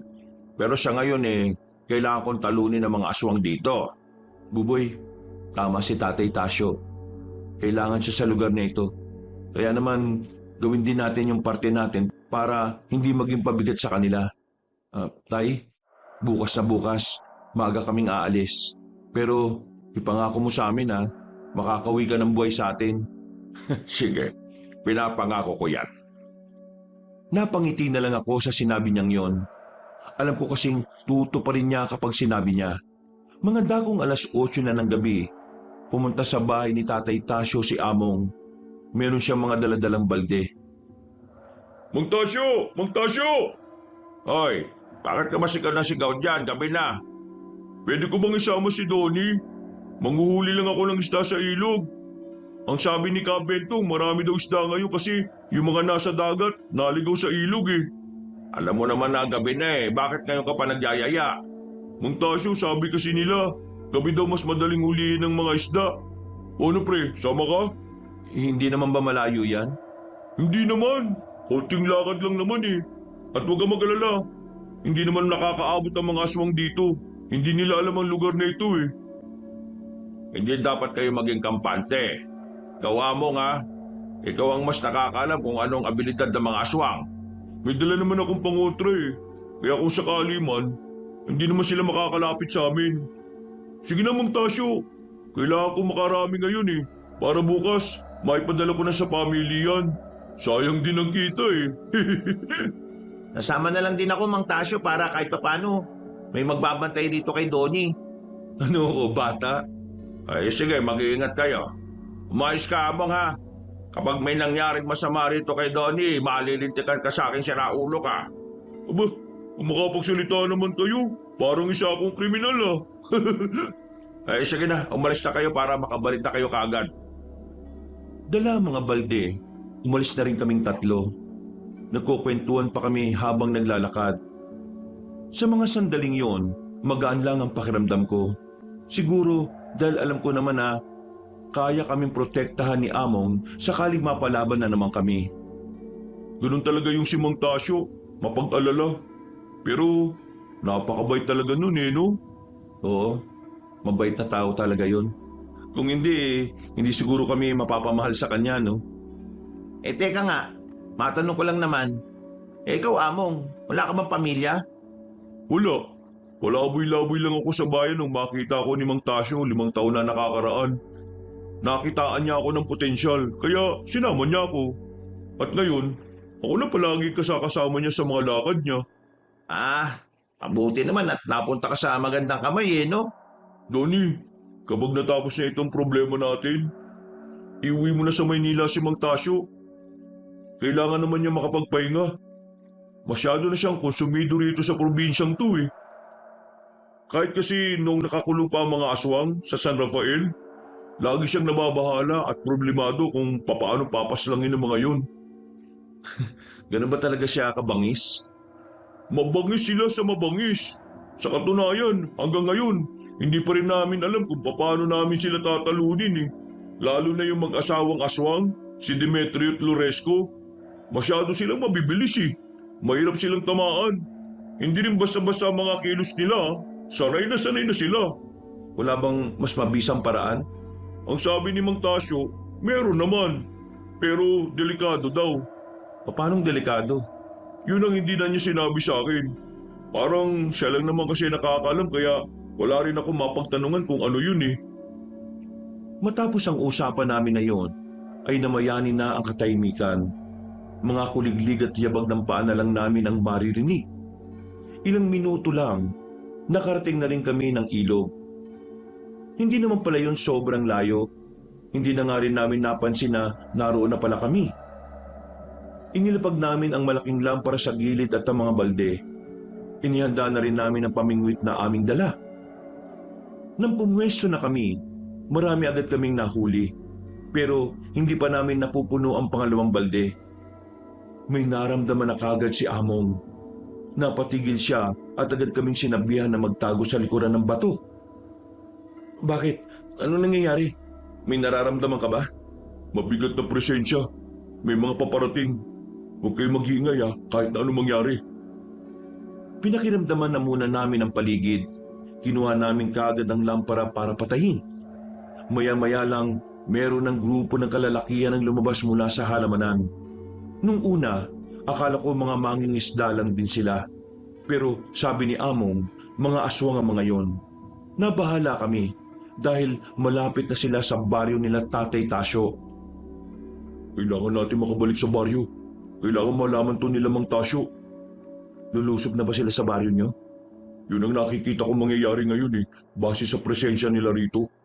Wala naman kasing napapatpad na aswang dito sa amin Tara na, huwag na tayo magsayang ng oras. Hinintay namin kaunti na makalis sa mga aswang. Nang masiguro naming wala na nga sila, dali-dali na kaming umalis. Hinayaan na muna namin ang mga nahuli naming isda. Karipas kami ng takbo. Ilang sandali lang, nakarating na rin kami. Sakto naman na inabutan namin si Tatay Tasyo na kausap ang iba pa nilang mga kasama. Akala ko ba manghuhuli kayo? Nasaan ang mga isda? Mang Tasyo, ang mga aswang, papunta na rito. Nakita namin sila sa ilog na mismong pinaghulihan namin ng isda. Anak ng teteng. Nakita ba nila kayo? Hindi nila kami nakita. Mababang uri ng aswang lang sila Pero tingin ko, sa ibang direksyon meron din mga aswang. Baka kasama na rin nila yung mag-asawa ngayon. Tingin ko, natanda na nila yung amoy nyo. Kaya nila kayo natuntun dito. Kahit na kailan, malalakas talaga ang pang-amoy ng mga uri nila. Among, ikaw na munang bahala rito kina Donnie Ihahanda ko ang mga kasama natin. Tay, sigurado ka bang magiging ayos ka lang? Kagaya na sinabi ko anak, kaliwang braso lang ang nawala sa akin, hindi ang katapangan. Kaya huwag mo kong intindihin Ang isipin mo, kayo, si Buboy. Kahit na ano mangyari, huwag na huwag kayo magpapahuli Ako bahala sa kanila, Mang Tasyo. Kahit magkapatayan pa, hindi ko sila pababayaan. O sige na, dalhin mo na sila sa kung saan nararapat. Halika kayo, sumunod kayo sa akin, bilis! Kinuha ko kagad si Buboy sa loob ng bahay at sumunod kami kay Among. Dinala niya kami sa isang bahay na yari sa bato. Sa lahat ng bahay na naroon, ayun lang ang sementado. Sinarado namin ang lahat ng bintana. Binarahan din namin ang lamesa ang harapan ng pintuan. Kuya, natatakot ako. Paano si Tatay Tasyo? Baka mapahamak siya. Huwag ka mag-alala. Sobrang galing ni Tatay Tasyo kaya kakayanin niyang labanan ng mga aswang na yun. Oo, tama kuya mo. Biyasa na yun. Kahit ilang aswang pa ang kalabanin niya, walang problema kay Tatay Tasyo yun. Binigyan kami ni Among ng tig-isang itak ni Berting. Tahimik lang kaming nasa loob. Nakikiramdam. Naghihintay kung ano ang susunod na mga mangyayari. Mag-iisang oras na tayo dito, wala pa rin. Dito ba talaga ang punta nila? Hindi ako pwede magkamali. Dito ang direksyon nila Nakakapagtaka naman kasi kung bakit magkakaroon ng aswang malapit sa baryong to. Kaya, ihandaan yung mga sarili nyo. Maya-maya lang mapapalaban na tayo. Sana, ayos lang sila doon. Kung... Biglang isang malakas na alulong ng aso ang kanilang narinig. Yun na ba yun? Ayun na sila. Kuya! Kamaingay. Mas lalo tayong pupuntirihin ng aswang kapag nag-ingay ka. Tinakpan ni Buboy ang sariling bibig. Hindi nga nagtagal, narinig na namin ang mga angil ng mga aswang, pati na rin ang sigaw ng mga kapwa albularyo ni Tatay Tasyo. Nagkakagulo na sila sa labas, habang kami, nanatili lang kami sa bahay ng bato na yon. Gustuin ko mang tulungan si Tatay Tasyo, pero wala rin akong magawa. Kailangan naming sundin ang sinabi niya. Pinakamay tutulong na lang talaga namin sa mga oras na yun ay hindi maging pabigat. Atras! Sa likod ko kayo! Dali! Nang wala ang kalabog, sandaling nanahimik ang labas. Akala namin na wala na ang aswang na naroon. Pero nakarinig kami ng boses ng matandang babae sa labas. Isang boses na pamilyar sa amin. Alam kong nariyan kayo sa loob, Donnie. Pagbuksan niyo kami ng pinta. Gusto ko lang naman kayong makausap. Manahimik ka, tanda! Hindi mo makukuha ang mga to! Dada ka muna sa akin! Bakit? Sino ka ba? Bakit masyado ka yatang matapang sa tono ng pananalita mo? Parang isa ka sa mga albularyong yun ah. Hindi na mahalaga kung sino ako. Basta ang mahalaga kung sino ang papatay sa'yo. Pre, ang gulo mo yata sa sinabi mo. Basta, hindi ka makakapasok dito, matandang aswang. Bibigyan ko kayo ng kakataong makapili. Isusuko niyo sa akin ang mga yan at walang masasaktan o mapipilitan akong gumamit ng kahit na anong dahas. Nagsisimula nang gumawa ng dahas sa mga kasama mo. Kaya napakawalang kwenta ng pagpipilian na binigay mo eh. Mas pipiliin naming mamatay kaysa mapunta kami sa inyo at magamit pa niyo sa kasamaan. Huwag niyo akong paghintayin. Huwag niyo akong pilitin na gumawa ng hindi niyo magugustuhan. Nagiging mabait ako sa mga oras na ito. Kaya huwag niyo akong sasagarin. Wala kaming pakialam. Ang papangit niyo. Boom! Basag! Sa ilang segundo lang, lumakas na ang paggalaw ng pintuan. Kahit na matibay ang pagkakagawa doon, kitang-kita naming umaalog na yon dahil sa lakas ng matandang si Loresca. Sa mga pagkakataong yon, dumadaloy na ang kakaibang kaba sa aking sistema. Alam ko na sa oras na maitapak na matandang aswang na yon ang kanyang paa sa loob ng bahay, maaaring mapahamak si Among at makuha nila kami. Ginagalit niyo talaga ako, ha? Nagulat na lang kami nang bumagsak na ang malaking pintuan. Bumungad sa amin si Aling Loresca. Naglalaway, nangingitim ang mga gilagit, habang ang mukha naman ito ay sobrang kulubot na. Kuya, nakapasok na siya. Nakakatakot pong pagmumukha niya, kuya. Huwag kang matakot. Hindi naman kita iiwan kahit na anong mangyari. Bumuntong hininga ko, Kabanong. Ramdam na ramdam ko na ang takot ni Buboy. Pero pinili naming maging matatag sa mga sandaling yon. Dalawa kami ni Among ang humarap sa matandang aswang. Maigpit ang hawak ko sa itak kahit medyo nanginginig. Akala mo natatakot kami sa'yo? Hindi! Lalabanan ka namin, visit ka! Huwag niyo akong subukan. Handa ka na ba, Donnie? Kanina pa ako handang-handa. Sabay kaming lumapit kay Aling Loresca. Sinubukan namin siyang tagain, pero nahawakan niya lang kaming dalawa sa kamay. Parang hindi siya matanda. Ramdam na ramdam namin ang puwersa niya. Parang madudurog ang kamay namin noon sa sobrang higpit ng pagkakahawak. Kaya naman nakaisip ako ng paraan. Sinipa ko siya sa pagitan ng hita niya. Nang mabitiwan niya kami, saka namin siya sabay na tinaga. Nakailag siya kaya nadaplisan lang namin siya sa bandang tagiliran. Pero hindi yun naging sapat para pabagalin siya. Sa halip, mas lalo siyang nabwisit sa amin. Masyado na kayong makulit. Mabilis na nakalapit sa amin si Aling Loresca. Una niyang binalibag si Among. Parang papel lang siya na tumama sa pader. Nang mapatingin na sa akin si Aling Loresca, hinanda ko na ang sarili ko. Paglapit niya, tinangka ko ulit siyang tagain, pero nakailag siya. Binuhat niya ako at binalibag din sa lamesa. Napatingin na siya kay Berting at Buboy. Alam kong yun na ang susunod niyang punteriya. Kaya ang ginawa ko, pinilit kong makabangon at agad na hinawakan ko siya sa binti. Hindi mo madatampian kahit ang daliri ng kapatid ko. Visit ka! Tanggalin mo ang madumi mong kamay sa binti ko! Marumi pala ha! Etong marumi! Nakita na lang namin na nakalapit na pala si Among. Meron tong hawak-hawak na arinola. Sinaboy niya ang laman nito sa mukha ni Aling Loresca. Kahit kami nabahuan sa amoy. Habang wala pa sa wisyo ang matandang yon, sinipa ni Among para mapalabas niya. Umalis na tayo rito, bilis! Binuksan na namin ang bintana sa likuran ng bahay. Dumaan kami roon para makalabas. Pagtingin namin sa daan, nagkakasagupaan pa rin ang mga albularyo at aswang. Kaya naman mas pinili naming dumaan sa mga eskinita. Nakita namin hinahanap na rin kami ni Aling Loresca. Gigil na gigil siya. Habang kami nagtago na lang muna sa isang silong. Dito na muna tayo. Delikado kung pag-alagala tayo. Baka mapansin tayo ng ibang aswang eh. Hindi na rin tayo pwedeng manatili sa bahay na yon. Ang hirap kumilos, lalo na't malakas na aswang ang kalaban natin. Ay, naku, sakit ng likod ko. Litik na matandang yun ah. Pero tingin ko, kayang-kaya naman natin siya eh. Kailangan lang natin maging matalino. Gusto ko ang pagiging positibo mo, Donnie. Maganda yan. Sinuyod namin ng tingin ang buong paligid. Napansin namin na nakakalamang na ang mga albularyo sa labanan. Pero hindi naman namin makita si Tatay Tasyo. Makalipas ang halos 5 minuto, napagpasya na rin namin na umalis doon. Marahan kaming tumawid papunta sa kabilang bahay. Sumunod kayo sa akin. Lisanin na natin ang lugar na ito. Saan naman tayo pupunta? Kahit saan, basta kailangan ko kayong ilayo. Mamamatay tayo rito kapag nagtagal pa tayo rito.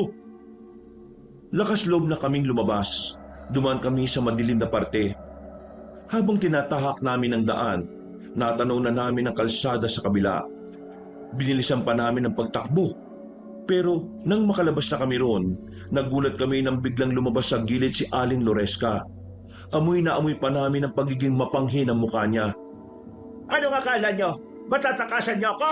Nahihibang na yata kayo! Hindi naman kami tatakas eh. Ano kasi, maglalakad-lakad lang kami. Tapos bigla ka lumitaw. Nawalan na kami ng gana. Ang panghi mo kasi. Pre, pangit na ideya yata na asarin pa yung matandang yan. Gusto mo makuha ang kapatid ko? Patayin mo muna kami. Ay nako, pangit din na ideya yung pag-aamon, sir. Berting, lumayo kayo ng kaunti. Bibigyan lang namin ng leksyon tong matandang to. Maglayo ng dalawa, mabilis naman naming nilapitan si Aling Loresca. Kinalmot niya kami. Nakailag kami kaya daplis lang ang tinamo namin sa braso. Pero kahit na papano, sobrang hapdi ng naramdaman ko. Habang si Among naman ay parang natural lang sa kanya ang ganoong sugat. Sanay na siya.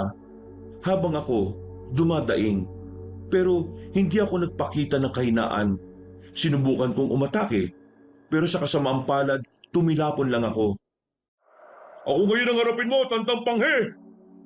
Tinaga ni Among si Aling Loresca, pero hindi na talaga yun tumatalab. Hindi tumatama. Hinawakan lang siya sa liig at saka binalibag sa gilid. Tingin ko, eto na ang time ko. Sige, lapit! Nang makatikim ka ng masasarap na kaltok. Makukuha ka rin naming bata ka. Sa wakas, makakatikim na rin kami ng masarap na duga. Ayoko sa'yo. Ang pangit mo. Panakampwit. Ano ka ba? Kamukha mo yung pit na kaklase ko eh. Kulubot. Ayoko sa'yo. Buboy, huwag mo na asarin. Ako yung malilintikan eh. Yan ang gusto ko sa'yo, bata. Masyadong madaldal. Kalala, hindi kita sasaktan. Puputulin ko lang ang dila mo. Maglalapit na sana siya pero humarang si Berting. Kung makatindig si Berting ay parang meron itong ibubuga. Sige, subukan mo lumapit. Masasaktan ka talaga. Hindi na naituloy ni Berting ang sasabihin niya nang sipain siya ni Aling Loresca. Tumalsik siya sa gilid, nawalan pa ng malay. Marahang lumapit si Aling Loresca kay Buboy. Sinubukan ko namang makatayo pero masyado akong malayo. Hindi na ako aabot sakaling maabutan niya ang kapatid ko. Pero buti na lang biglang dumating si Tatay Tasyo. Parang hindi siya matanda kung tumakbo. Nilapitan niya si Aling Loresca. May dala-dala itong punyal kaya agad niyang naitarak yun sa hita na matanda. Ang kapal ng mukha mong tangkay na kunin ang bunso ko, ha? Anong ginawa mo sa akin? Boboy, gumilid ka na muna. Akong bahala sa isang ito. Talunin mo po yan, Tay. Ang pangit kasi niyan eh. Nakakairita. Kahit na kailan, epal ka talaga sa lahat ng plano namin mga aswang. Sinabi ko naman kasi sa inyo hanggat nabubuhay ako, kahit tanggalan niyo ako lahat ng parte ng katawan ko, hindi ako titigil na pigilan kayo sa mga masasama niyong gawain. Ang kaso, wala ka na magagawa, Tasyo. Kahit na matalo mo man ako, hindi niyo kakayanin si Demetrio. Ipakalakasan niya. Walang katulad, walang kapantay. Hindi pa siya kahit kailan natatalo ng kahit na sinong albularyo. Yan ang isipin mo! Wala akong pakialam kahit na ano pa siya. Basta, gagamitin ko lahat na makakaya ko para talunin kayo, mga salot kayo! Aray! Ano to? Visit ka, Tasyo! Mawawalan ka ng kontrol sa hita mong yan dahil sa laso na nakapaloob sa kundyal na yan. Unti-unti ka manghihina. Mamamanhid ang katawan mo. Pagkatapos, mamamatay ka na. Hep! Huwag mo nang tangkain na umatake. Mababagalin din yan ang paggalaw mo. Ha! Mapanlin lang ka! Pinaniwala mo kami na wala kang kayang gawin! Kanya-kanyang diskarte lang yan Malas mo lang. Mas matalino ako sa inyo. Hindi nagtagal, bumagsak na rin si Aling Loresca. Hindi na niya magalaw ang kanyang katawan. Nakatingin na lang ito sa amin. Dinukot na ni Tatay Tasyo ang mahaba niyang katana. Berting, takpan mo ang mata ni Boboy. Tinapos na ni Tatay Tasyo ang buhay na matandang aswang sa pamamagitan ng paghiwa sa leeg nito. Wala pang isang minuto, tuluyan na yung nalagutan ng hininga. Napabugan na lang ng hangin si Tatay Tasyo. Sinuri ko ang katawan niya. Nakahinga ako ng maluwag nang makitang wala siyang kahit na anong sugat. Ano, ayos lang ba kayo? Ayos lang. Ikaw, Donnie, ayos ka lang ba? Oo, ayos lang naman. Mga daplis lang naman ito. Ang bihirang aswang yan Napakahirap talunin kahit matanda na. Walang edad ang pagiging aswang. Ibig sabihin, kahit gaano sila katanda, mas malakas pa rin sila kung ikukumpara sa normal na tao. Tay, ano nang nangyari sa baryo? Kumusta na ang kasamahan ninyo? Sugatan ng iba pero wala namang malala. Marami silang napas lang pero umatras sa mga natira. Halina kayo, bumalik na tayo. Kahit na papaano'y napanatag na rin ang kalooban ko. Pagbalik namin sa kanilang baryo, inabutan namin ginagumot na ng mga albularyo ang kanilang sarili. Kami naman ay inasikaso kagad ni Tatay Tasyo. Nilinisan niya ang sugat namin. Hindi na talaga kayo dapat magtagal dito.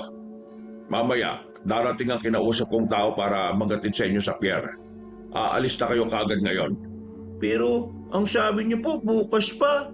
Buboy, kailangan na nating umalis. Tayong punterya ng mga aswang. Kaya habang nandito tayo, hindi rin matitigil ang gulo. Wala na tayong oras kaya ngayon na tayo aalis. Tama ang Kuya Buboy mo. Huwag ka mag-alala. Susunod naman niyang si Mang Tasyo. Di ba, Mang Tasyo? Ayo naman. Tutupad ako sa usapan. Ngumiti ng malapat si Tatay Tasyo. Pero nababakasan ko ang kalungkutan at pagkabahala ang kanyang mga mata. Pakiramdam ko, meron siyang iniisip na ayaw niyang ipaalam sa amin.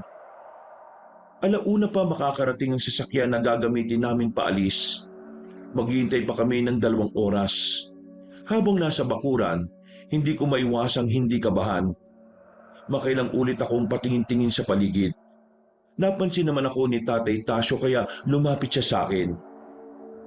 Donnie, sakaling hindi ako makasunod sa Maynila, ikaw na lang ang bahala magpaliwanag sa kapatid mo, ha? Ho? Ano pong ibig niyong sabihin? Malakas si Demetrio. Kung ikukumpara ako sa kanya, walang-wala ako ron. Pero lalaban ako hanggang dulo. Gagawin ko makakaya ko para matalo sila. Kaya kung ano man ang mangyari sa akin, gusto ko na handa kayo. Tatay Tasyo naman Kung makapagsalita parang namamaalam na Hindi ako namamaalam. Sinasabi ko lang ito para kahit papaano maihanda nyo na ang mga sarili ninyo. Doon na tayo sa realidad. Maaari ako mapahamak. Pero maaari din naman ako makaligtas. Ipagdasal na lang natin na sana maging pabor sa amin ang laban. Hindi na ako nagsalita. Pinilit ko na lang intindihan ang mga sinabi niya. Kahit na ang totoo, may parte ng kalooban ko ang nalulungkot. Iniisip ko pa lang na mangyayari yon, parang dinudurog na ang puso ko. Hindi na ibang tao sa amin si Mang Tasyo. Isa na siyang pamilya. Kaya ang presensya niya sa buhay namin ay talaga namang malaking bagay para sa aming magkapatid. Makalipas ang 2 oras, nakarinig na rin kami ng may dumating na truck. Pagtingin namin sa kanto, isang truck ang pumarada doon. Akala ko magpapaalam na kami noon, pero biglang pinigilan kami ni Tatay Tasyo sa paglalakad. Oh, bakit tay? Ayan na yung sundo namin. Hindi. Walang lalapit. Bakit? Anong problema? Hindi yan ang sundo ninyo. Pasok! Pasok sa loob, bilis! Pinutunog ulit nila ang kampana sa kanilang lugar. Hindi pa nakaka-recover ang ibang albularyo, may mga dumating na naman. Nagtalunan mula sa truck ang mga aswang. Kami naman ay dali-dali nang nagtungo sa loob ng bahay. Pambira mga aswang na to. Nakatrack pa talaga. Berting, ikaw nang bahala sa kapatid ko ha. Among, sarap tayo ng bahay. Hindi natin hahayaan na makalapit ang aswang na yan kay Buboy. Sigurado ka ba? Pwede ka namang ayokong tumingin lang at panoorin kayong nahihirapan sa pakikipaglaban. Gusto ko kayong samahan. Eh di sige, sabi mo eh. Kuya, mag-iingat ka ha. Wala na kaming sinayang na sandali. Lumabas na kagad kami ng bahay. Pagdating sa labas, nagkandalabo-labo na rin sila. Si Tatay Tasyo naman ay hindi ko na rin makita. Sabi ni Among, baka raw hinahanap ni Tatay Tasyo si Mang Demetrio. Kaya itinoon ko na lang ang atensyon ko sa mga aswang na dumating. Nagkita tayo ulit, Donnie. Nang marinig kong pamilyar na tinig na yon, ay kagad kaming napatingala sa bumungan namin. Naroon si Madonna. Tumalon lang siya pababa ng parang hindi man lang nalulula. Sinasabi ko na nga ba kabilang ka rin sa mga impaktong aswang Mabuti naman at naintindihan mo na rin.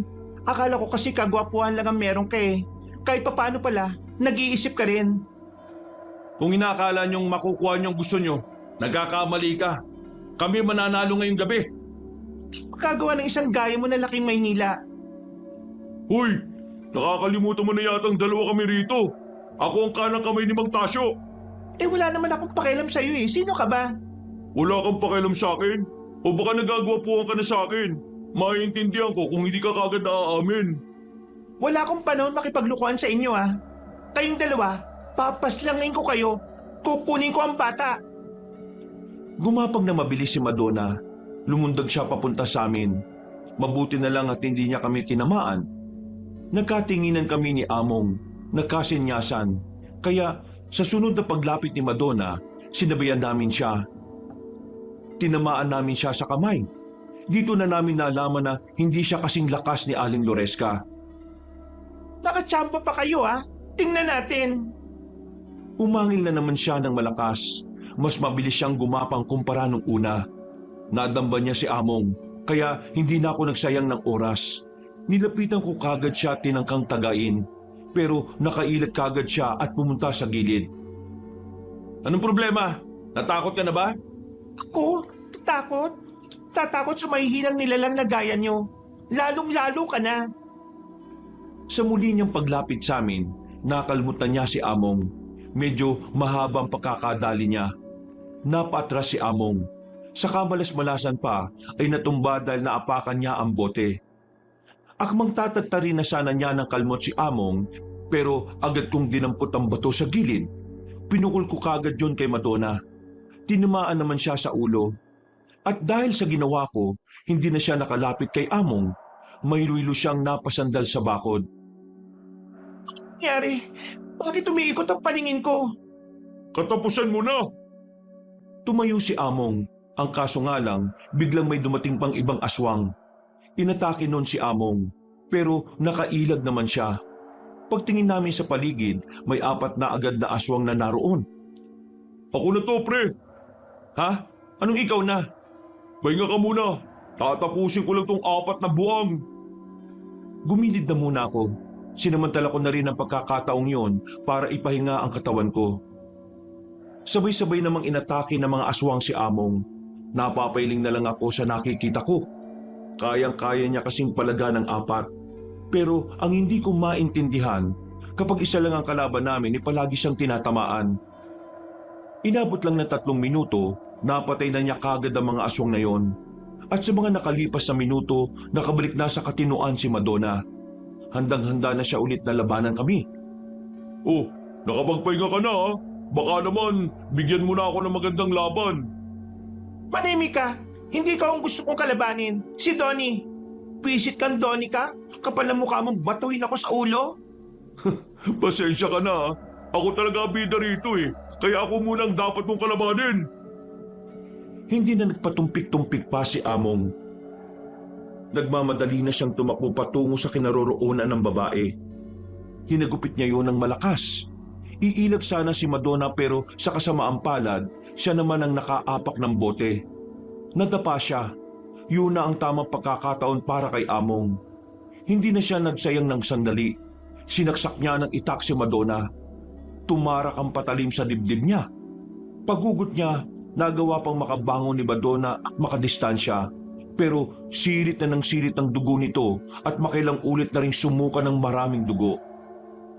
Sinabi ko naman sa'yo, di ba? Ang kagaya mo'y hindi uubra sa akin. Matagal ko nang ginagawa ang pagpaslang sa inyo. Nasa sinapupunan pa lang ako ng nanay ko eh. Pumapatay na ako ng aswang eh. Walang iyak. Pangit! Aatake pa sana si Madonna pero tuluyan na itong bumagsak. Agad itong nalagutan ng hininga. Hindi pa tapos ang laban namin, kaya hindi kami naging kampante. Pagtingin namin sa iba naming kasama ay nakikipaglaban pa rin ang ilan sa kanila. Donnie, kailangan natin makuha yung truck na ginamit nila. Yun ang gagamitin natin para makaalis na kayo. Pinalabas ko na si Berting at Buboy. Habang abala ang lahat, naganap kami ng madadaanan papunta sa pinagparadahan ng truck. Nang masiguro naming walang nakakakita sa aming gagawin, agad ko namang pinasampa si Berting at Buboy. Sakto, iniwan yung susi. Donnie, sige na, umalis na kayo. Kami nang bahala rito. Hindi, sasama ako sa laban. Berting, ikaw nang bahala sa kanya. Lumayo na kayo rito. Yung pinakamalayo, mas maganda. Sigurado ka ba sa gagawin mo, sir? Baka mamaya, hindi ka na makabalik ha. Kuya, baka masaktan ka lang dito. Kailangan ko tong gawin. Kailangan kong tulungan si Tatay Tasyo. Kailangan ko makasiguro na makakauwi siya kasama natin. Sige na, Berting. Paandarin mo na yan. Huwag kang mamamatay, sir ha.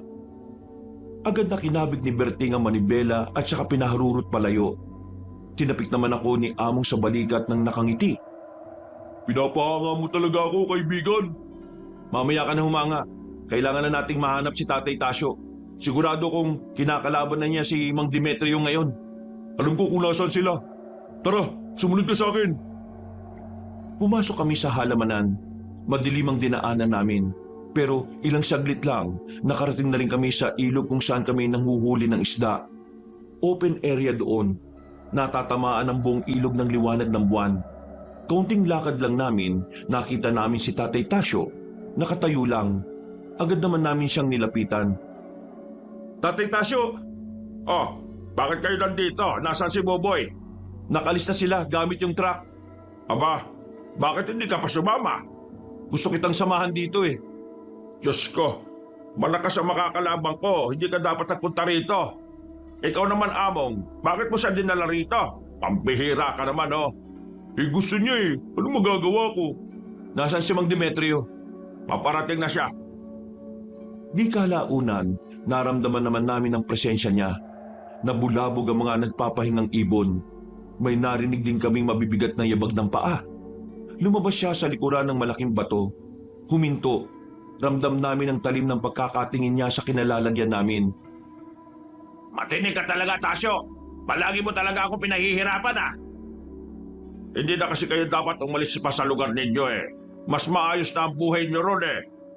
Tasyo, sinasagat mo ang pasensya ko, eh. Nakakalimutan mo na yata na wala ni isa sa inyo makakatalo sa akin. Kaya napilitan kayong ikulong na lang ako sa isang lugar. Hindi ko nakakalimutan yon. Pero wala na rin akong dahilan para atrasan ka ngayon. Tatapusin natin ang laban na matagal nang naudlot. Hindi na natapos ni Tatay Tasyo ang sinasabi niya. Naramdaman ko na lang ang malakas na hangin sa gilid ko. Yung pala, nakalapit na kagad si Mang Demetrio.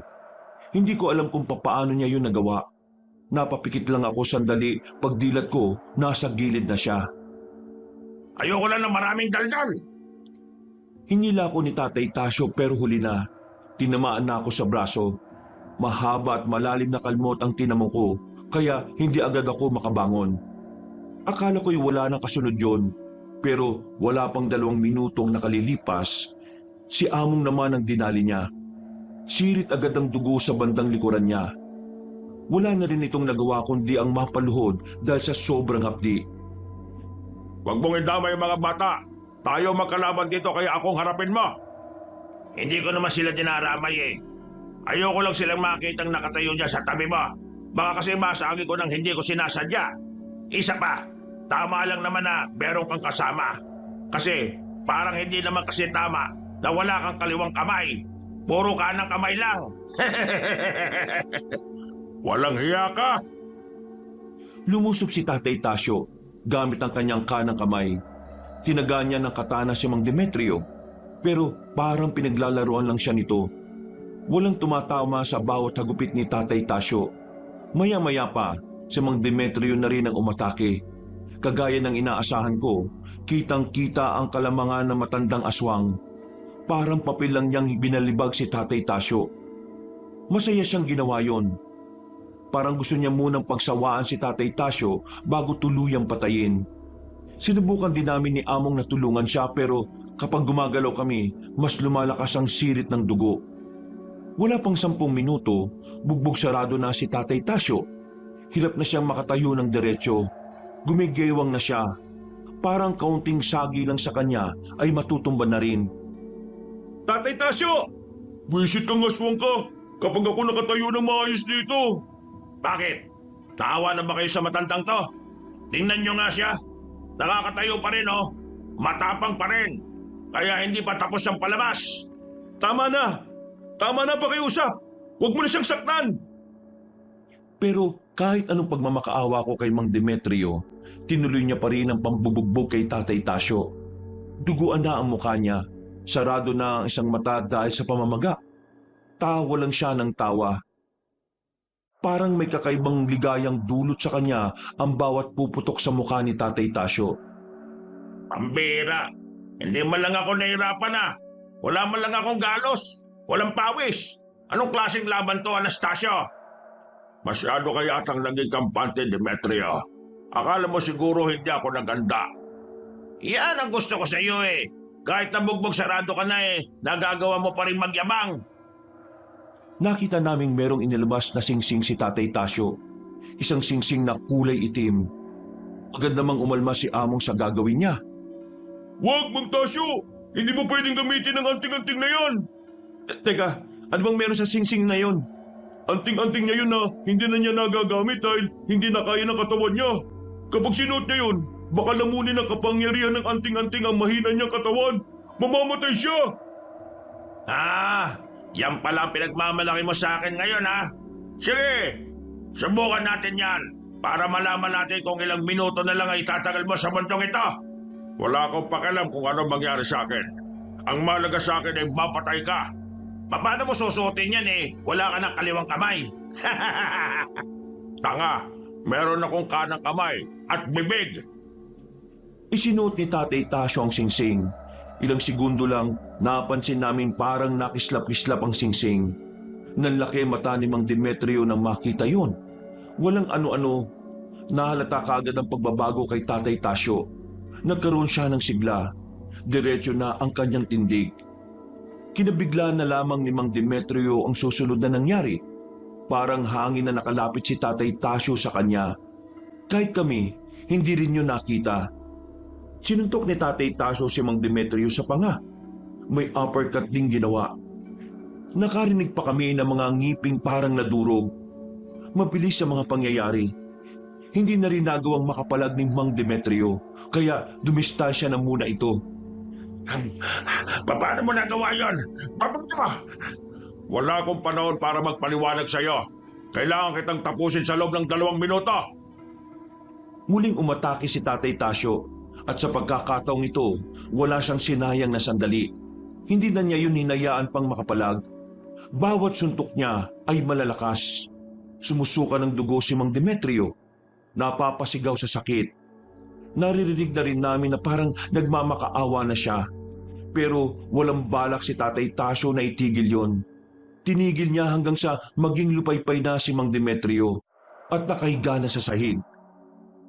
Nanalo ka sa akin noon dahil wala ang anting-anting ko. Pero hindi na ngayon, Demetrio. Hindi na ngayon. Naisahan mo ko. Kinuha na ni Tatay Tasyo ang katana niya. Sinaksak na rin niya si Mang Demetrio sa dibdib. Hindi nagtagal ay tuluyan na rin yung nalagutan ng hininga. Samantala, nagmamadali namang tinanggal ni Tatay Tasyo ang anting-anting. Bumagsak siya sa sobrang panghihina. Nagawa ko. Akala ko mawawala ka na eh. Ayos ka lang ba, Tay? Huwag niyo akong intindihin. Walang nangyaring masama sa akin. Tinanggal ko kagad ang singsing bago pa tuluyang ariin ang anting-anting ang katawan ko. Nanalo na tayo. Natalo na natin ang pinuno ng mga aswang. Napaiga na lang ako sa lupa nung mga sandaling yon, Kabanong.